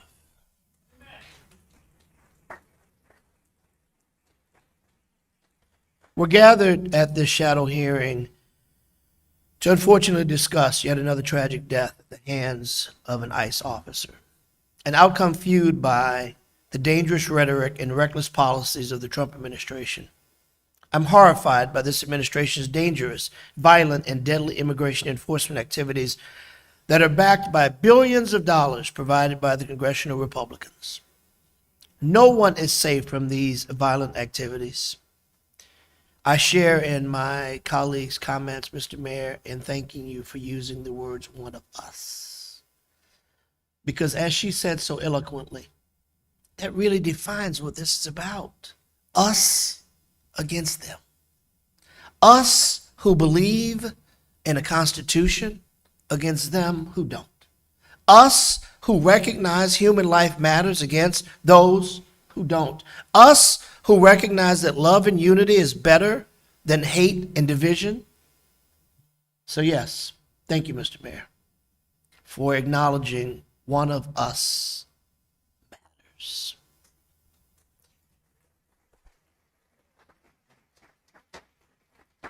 It seems like every day we see a news story about federal immigration agents assaulting people, citizens and non-citizens alike. We're witnessing in our communities is not public safety, but an assault on humanity itself. Border Patrol and ICE agents have entered our neighborhoods with no transparency, no meaningful coordination with local officials. They're militarized forces who are not trained in our local laws or community-based de-escalation techniques and who do not understand the communities or the people they're operating among. This is a recipe for fear, confusion, and dangerous outcomes. Mr. Chairman, the testimonies that we heard today will be essential for us to take back and use as a part of our congressional oversight responsibilities. We will use what we've heard to investigate these operations and to demand answers and to hold this administration accountable. If not now, in 4 months.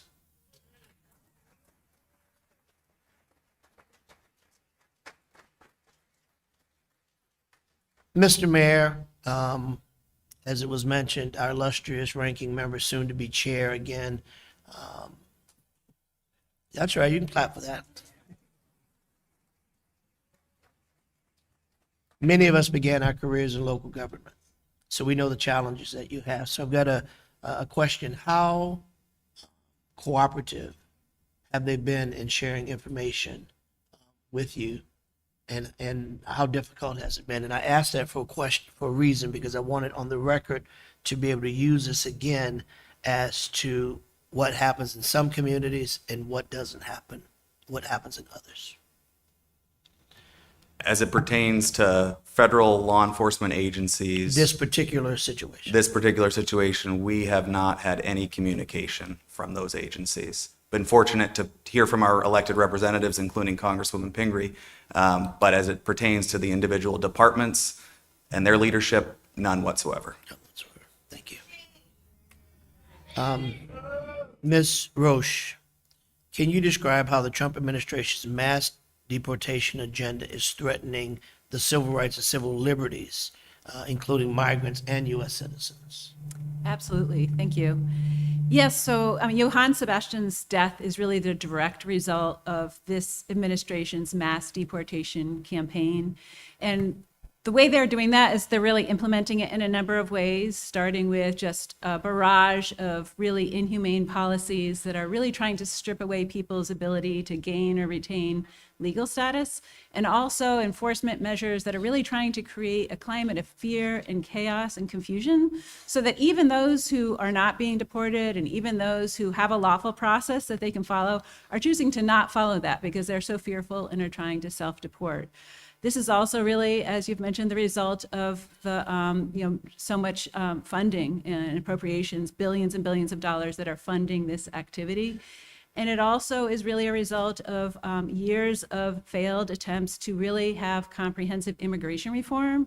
And so what we've been left is with this system that the administration has been able to manipulate in order to unleash this immoral and inhumane mass deportation campaign.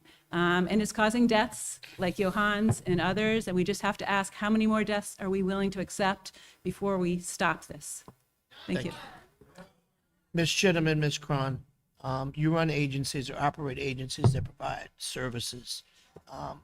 How much of an uptick have you seen in the amount of calls for service since this administration has unleashed this reckless and hateful process? Thank you. So we have seen since 2026, our inbound phone calls on the hotline, 13,913. In what time frame? This is for 2026 from January. And our outbound, this is us calling back people. That's about 4,000. And so a total of almost 18,000 phone calls that we've seen in our hotline. And that's just the first 8 months of the year. That's just, yes. Thank you. Ms. Cron. I wanted to touch on the Maine Solidarity Fund, which was designed to pay legal fees and bonds for immigrants who have been victims of immigration enforcement. Since September of 2025, we've raised and spent $1.8 million, the majority of that on bonds. When we started to support people with bond, they were $1,500, $3,000, or $5,000. Now we regularly pay $20,000 to $30,000 bonds. And that's on top of, increased needs for housing support, food support, medical care, and just a huge burden on families themselves and on organizations like ours, because now we can't just support in facilitating those services, but people need direct accompaniment and transportation to each and every appointment because they're terrified to go by themselves. Thank you. Ben, for the people that are not just the ones in this auditorium, but people who are and will be watching this, what advice or instruction would you give someone if they find themselves encountering one of these rogue officers? Because it's important that while we know we have civil liberties that we should be, and by every part of our Constitution should be protected, but we do know that there are violators who don't care. So what advice would you give someone when encountering one of these rogue officers? And I'll tell you, I've got 2 sons. And I tell my kids, if you are encountered by a rogue officer, remain calm.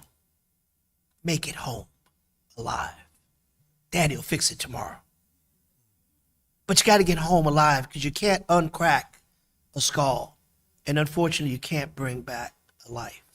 So what preventive measure might you share with this audience and anyone else on how we can make it home alive and deal with it tomorrow?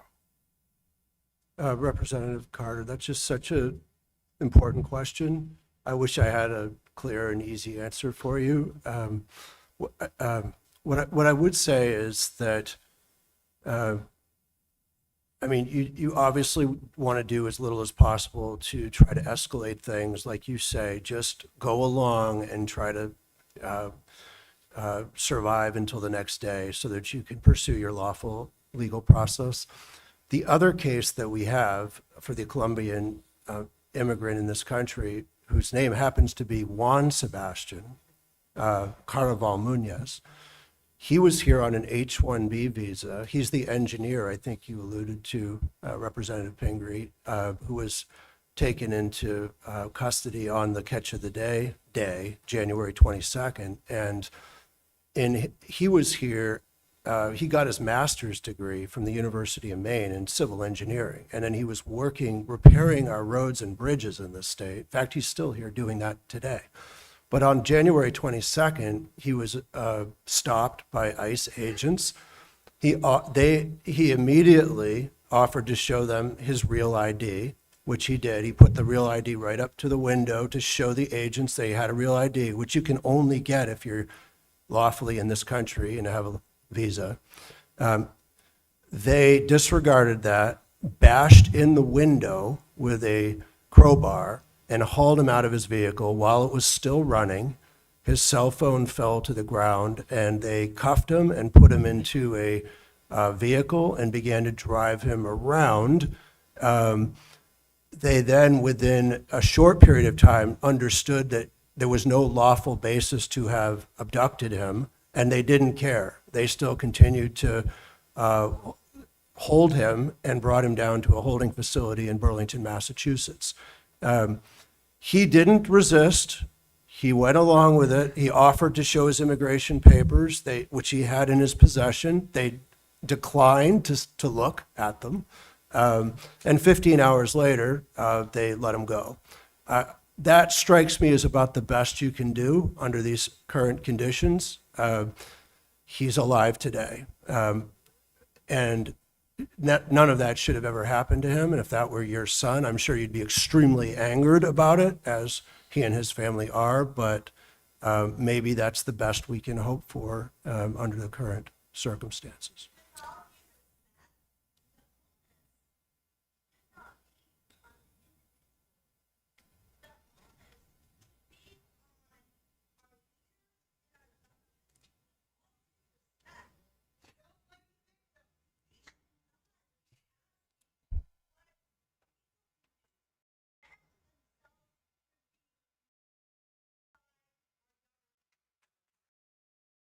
Well, well, as I said when I started, look, we're trying to get to the facts of what occurred just so we can fix the problem. Yes. Sometimes getting to the facts is hurtful, but we have to get to the facts. If our Republican colleagues will not come and face the public, then Democrats will come. And when we come, we'll get the hard facts, we'll ask the difficult questions, but we have to get to the facts so we can get to the ultimate solution. I understand the impact of people in the audience. Probably that same feeling is among us at this table, but we're obligated to get to the facts and ask the questions. So I'd appreciate the audience indulgence in letting us get to the facts. My time has expired. Thank you, sir. Thank you very much. Let me recognize for the final questions the lady who brought us to where we are today. I appreciate her setting this up and going forward. But it's a tough situation. We cried with the family before the hearing. And so these are moments that no one should look forward to, but they occur. And we have taken an oath to do our job, and this is part of what we do. So I'll now yield to the gentlelady who brought us here, Representative Pingree. Thank you very much. And thank you to everyone for being here, to everyone in the audience. Thank you for your willingness to take your own time to be here today, for your thoughts, and we wholeheartedly support so many of the things that you have sent to us and that I know you've written on cards and that you've shouted out to us. We agree on it all. And I really want to thank again, my colleagues. There's a term that we use in committees when, especially if a lot of people have already asked questions, and we've heard so many good questions from my colleagues, we say, I want to associate myself with everyone else's remarks and everyone else's questions. Because there's another term, and it's everything has been asked, but not everyone has asked it. So I'm just going to do the indulgence. I will not repeat all of the wonderful things they've already asked of the witnesses in respect for everyone's time, but I do really appreciate the time they took to understand better the situation that we have here in Maine, what went on exactly here in Biddeford, and the work that they're doing across the country. The members of this committee and the members of our leadership in Congress are putting in a tremendous amount of time.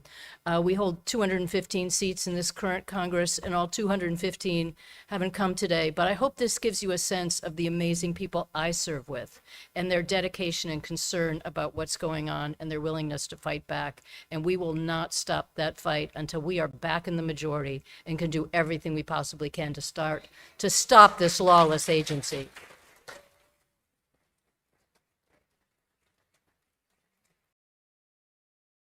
And to the family, to the governor, to the witnesses today, you've just done an extraordinary job. And I am so fortunate not only to represent the 1st District of Maine, but to work with the incredible people, the constituents who show up for things like this and who I know are fighting back. You're standing on the streets, you're holding the signs, you're letting everyone know that these are profound problems that no community or no state should have to suffer, and you're not going to take it anymore. And I thank you so much for that.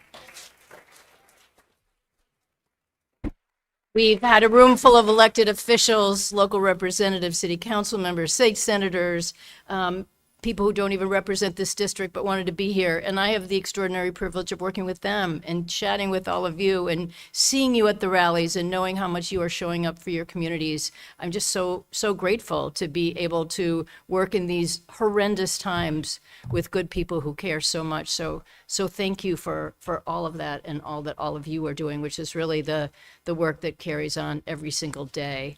And I've had access to all of our witnesses, and my staff does too, and just thank you. You've been in communication with us, not just since July 13th, but forever. And I have an amazing team that works for the individuals and works against these horrendous policies, and we couldn't do our work without you. So please know how grateful I am to be able to come from a state where there are amazing people, and many who aren't in this room, who are doing this work every day. Thank you. And I think we should all appreciate really how lucky we are to be Mainers. My colleagues could tell you this doesn't happen in every state. You don't have in every state elected officials who show up and care about the truth, or a governor will show up, or an attorney general who's investigating. They just came from Texas in an investigation, and I feel quite confident you didn't see the same thing. Nope. We should really be saying, can't we abolish Texas? But that's a matter for another day. Sorry. Yeah. But I just want to take my time to ask each of you, one of the things I wanted to make sure happened, and you all have done it brilliantly, is to make sure that my colleagues heard that as just horrific as this incident was, a lot has led up to this. And this is part of people's daily lives in Maine. Whether you're an employer wondering why people can't come to work anymore, you're a neighbor wondering why your neighbors don't go out, kids in school who are seeing their classmates not showing up, just it's in everyone's lives. And these are our friends and neighbors. So I just want to ask each of you if there's something that you didn't get a chance to tell us that will help inform the fight that we're in, and the just deep battles you're all fighting every single day. And Crystal, I'll start at your end, and I appreciate so much that you talked a little bit about the work you're doing to help people post their bond. I think most people don't realize that it's not just, that you get picked up and then you try to find a lawyer. You also have to find the resources to just get yourself back home, if that's even possible. So what didn't people hear that you think it's really critical for them to know? Thank you. Yeah, I just want to re-emphasize, as I said in my opening statement, that the work of preparing for this moment began in January 2025. We knew then that something like this was coming and that we couldn't wait to see what would happen before we started planning. We worked alongside many of the partners at this table, with ILAP, with other attorneys, to get people power of attorneys. What will you do if this happens? God forbid it happens, but where are your kids going to go? How will you access money? How will your family defend you? So asking many of those questions ahead of time, establishing the hotline, how would we refer people to services? Where do people call? Where do people get information? Establishing the Maine Solidarity Fund. We knew that people wouldn't be able to pay bonds. In other states, people get arrested, they're there for months or forever, awaiting deportation proceedings, and there for years, not able to access lawyers, not be able to have contact with their family. One of the successes, although horrible, that even one person was taken from our community, most have been able to come home because of being able to access legal fees and bonds. We've seen hundreds of people be able to return to us. When we talk to advocates in other states, like Chicago, like in Minneapolis, where thousands have been taken, they say that most, all of them have not come home. So that's been a critical resource.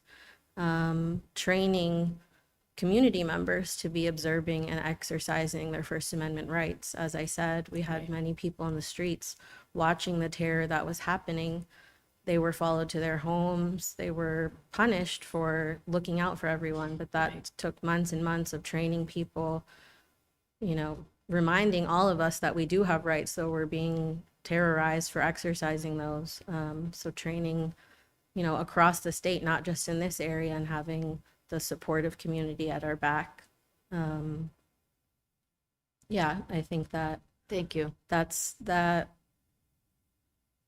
Though it horrifies me what's happening in our community, it's also seeing the strength of community, as Mufalo said, is giving me the strength, and know that we can carry forward this work. So thank you for asking.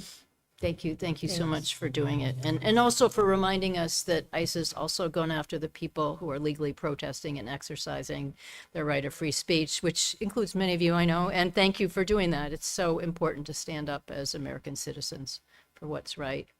So one of the things we hear so much is people who don't understand the depth of the challenges that people are going through in our state, and they say, well, if you're here illegally, they should pick you up. And I think people don't understand final removal orders or, overstaying a visa in this complex process that should absolutely be reformed. But can you talk a little bit about that, or anything else you think we haven't heard enough about today? Sure, absolutely. Thank you, Representative Pingree, and thank you all for having this here today. I think it is so important for us to focus on the individuals who are being impacted by this larger mass deportation regime, because really the intent is to try to normalize things and to try to create so much chaos and confusion and fear that we're just not pushing back. And so recognizing the individuals who are impacted is so important, and that's something we see every day at ILAP. We've helped 72 people get released from detention just this year. Wow. And in my 26 years at ILAP, I don't think we had 72 people detained in the entire time I was working at ILAP. Regarding orders of removal, I think that is really, I mean, one thing I do want to just stress again, I think we've already heard, but Johan did not have a final order of removal. ICE did claim that the person they were looking for had an order of final removal. We've heard from you today that's not the case, which really aligns with this continuous lies and continuous trying to make it sound like someone with a final order of removal is justifying their violent actions, which it wouldn't, regardless of what somebody's immigration status is. It is a civil violation, and even in a criminal justice system, we don't treat people. We don't have a militarized armed force going out with masks and in unmarked vehicles. And so in terms of final order of removal, I think it is really also important to remember that people have legal rights, regardless of whether or not they're in legal status, whether they have an order of final removal. Our Constitution protects people from unlawful government force, regardless of your immigration status. And someone with a final order of removal may actually not be required to leave the country. For example, there are cases where an immigration judge may have granted something called withholding of removal or protection under the Convention Against Torture, which actually prohibits the government from deporting that individual. There also may be a means to reopen your case.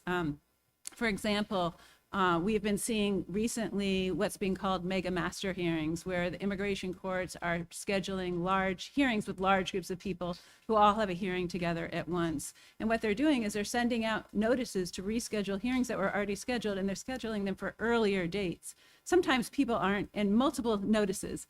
Sometimes people are getting those notices after the date of the court hearing, so they're getting ordered deported in absentia, and then they have a final order of removal. However, they have a legal means to try to move to reopen their case.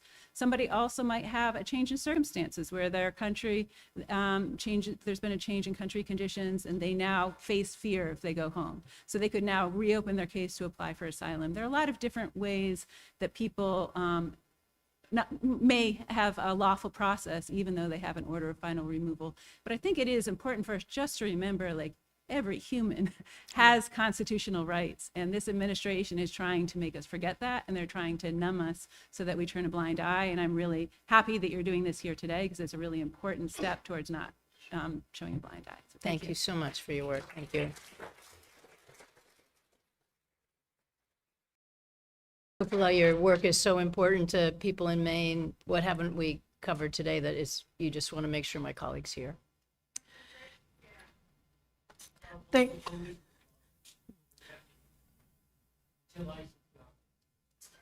Go ahead. Thank yeah, you. Sorry. Thank you. I think one thing I want to say is ICE never left our state. Right. And as we speak, ICE is still picking people. And what we've noticed that it's happening not just in Biddeford, but throughout the whole county. Our records are showing we have almost 2,000 arrests just in the last, since August, from January to August. So when we hear the operation has ended, our hotline is able to pick and my staff is here, every 2 weeks, there's a change in strategy. And so the tactics are changing, but people are still being picked up, like drop by drop. So it may come out, like we saw in the Jetport the last 3 weeks, and then we saw at the courthouse. So there's strategy, and we're able to using the hotline, we're able to see those changing tactics. And in our state, there hasn't been any stop. And it's happening throughout all the 16 counties. Yes, it is concentrated in Cumberland and your county as the next, highest number. So this trickle in, picking people bit by bit, feels like, we've stopped, or they've stopped arrests. No, they don't. Mm-hmm. And in Maine, we're just seeing that continue. It changes every 2 weeks, every 3 weeks, and people are being picked up. And as Crystal has said, we're running out of, immigrant, funding that is supporting these people. Came from the $20 of people who are here, the $10, the $5. We don't have support as Sue has shared. And so that is this whole operation is being lifted by the community at large. And so we thank you for coming. We thank the community for helping us, take people out of detention with their $20 and $10. And thank you, Mayor, for supporting us during this time. Thank you. Thank you so much for your work. Mr. Mayor, anything that the city of Biddeford and that you want us to hear that hasn't come up today? Thank you. And thank you, Representative Pingree, and thank you for organizing this gathering and bringing it here to our city where you can hear directly from the people of Biddeford and the organizations that have supported our residents throughout these terrible last few months. One thing I'd like to highlight and remind the ranking member as a former mayor, elected officials at the local level are the closest to the community.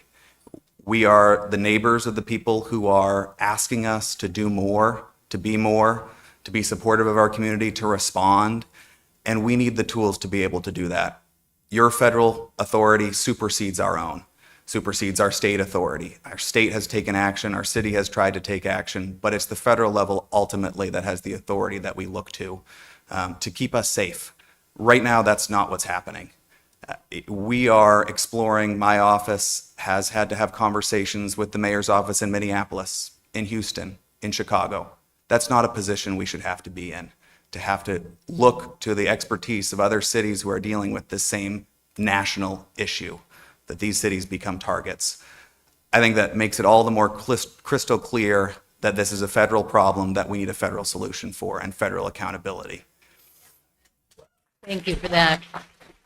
And let me just wholeheartedly agree, and then we'll go to Ben. And I agree with the woman in the back who earlier said, this onus shouldn't be on the individuals. You all shouldn't have to be helping individual families, or individuals shouldn't have to be posting bond or getting lawyers or, dealing with civil and criminal cases as you are helping them out with today. This really is a responsibility of Congress, of the appropriators who gave so much money to these agencies, of Congress who is charged with the oversight of these agencies and everything that they're doing, whether it's the private detention centers, the electric gloves, shock gloves, all the things that they want to do in any normal era. And my colleagues, who many have served longer than me, would say this was always the kind of thing that would come before Congress and this oversight would go to us. But as we've said too many times, our colleagues on the other side of the aisle have not exerted that responsibility of oversight. And we intend to make sure we get there eventually, and we are here today to fight for that. So I appreciate you're here representing an individual family, but is there anything that didn't come before us today that you also want to make sure is included?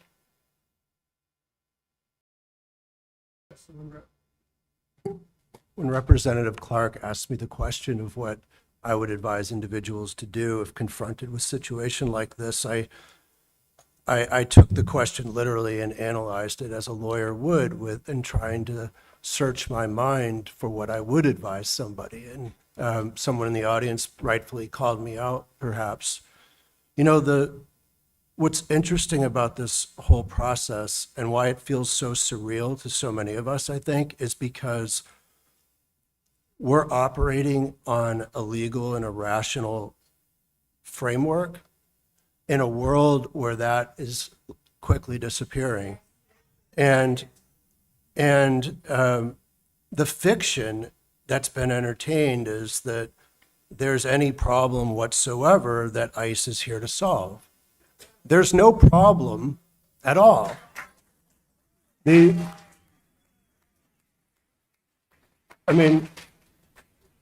heard from the mayor of this city where immigrants have been for decades integrated seamlessly into the community and are beloved and valued by the community. You've heard from community service representatives who speak to how the immigrant community adds value to our state and our economy.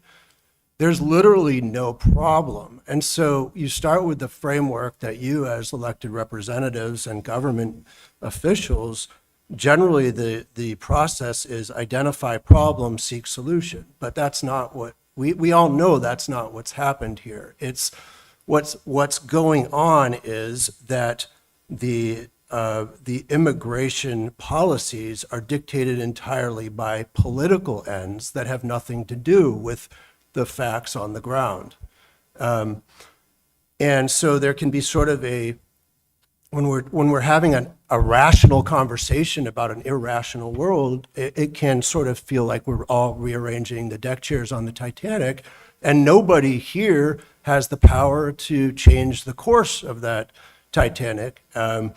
We hope that changes, but hope hasn't proven all that effective in recent years. So the one thing that I take away from this incident with this remarkable young man and his family is that when you look at the course of history, sometimes there are events, we call them inflection points, that focus the mind on something that's so wrong, so inhumane, and needs to be, and where change needs to happen, that it finally pushes that needle in the right direction so that a society can change. And I think with respect to Johan Sebastián and his family, the person he was as such a wonderful human being, so much goodness and so much character, and the contrast between the individual ICE officer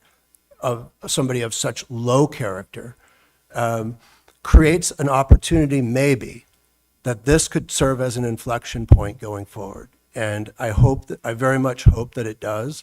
And that's why I think it's really so, despite the frustration we all have being here and having these discussions, I think it's so critically important that you came here to do this today. So thank you. Thank you. Thank you, Mr. Chair.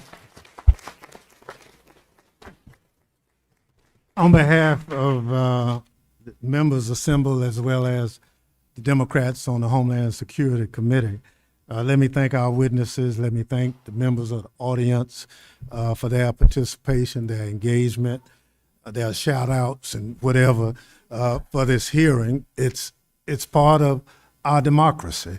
I'm from a part of the country like Congressman Carter, where had it not been for this great democracy, I wouldn't have a chance to chair a committee or anything because my color prevented my father from ever having to become a registered voter before he died. So there are some things I take very personal about protecting this experiment called democracy. But elections have consequences. We have to, at every opportunity, participate. We can't tune out. When you tune out, things happen, and not for the betterment of the common good. So I encourage all of us to participate. But let me thank the entire framework, your congressperson. Let's give her another hand.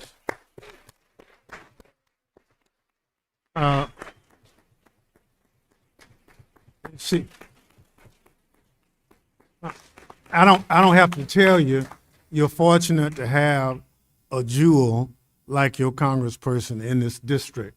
Somebody that cares, somebody that's not a shrieking violet to making issues or taking public positions. So I compliment you for that. For the school board to allow us to borrow the facilities here, I thank them for the cooperation, the law enforcement, everyone. This is how democracy should work. It's participation. I encourage you to continue that process. I assure you that what we heard today and everything else will become part of the official record of how we fix the problem. And look, it won't be easy, but you send us there to do the hard work, not to shirk the work like my Republican colleagues are doing. Oversight is fundamental in a democracy. If it becomes something that you don't do, then we're in serious trouble. We are in serious trouble right now because oversight is a forgotten process under this administration. So we can fix it. Look, the great equalizer in this country is how you pick your leaders. It doesn't matter to status in life or anything. If you vote, you participate. If you don't vote, you don't participate. And so you can't criticize. November 3rd is one of those days you can participate. I encourage you to do that. And if you don't like this group, vote for somebody else. But if you are upset and mad, by all means, vote. Vote for the candidate of your choice. So again, let me thank Representative Pingree for bringing us together, for her tireless work on behalf of her constituents here in this community and across Maine's 1st Congressional District. With that, hearings adjourned. Good job, brother. Absolutely. So we must be. Ben. Yeah, Ben. Have you seen this letter?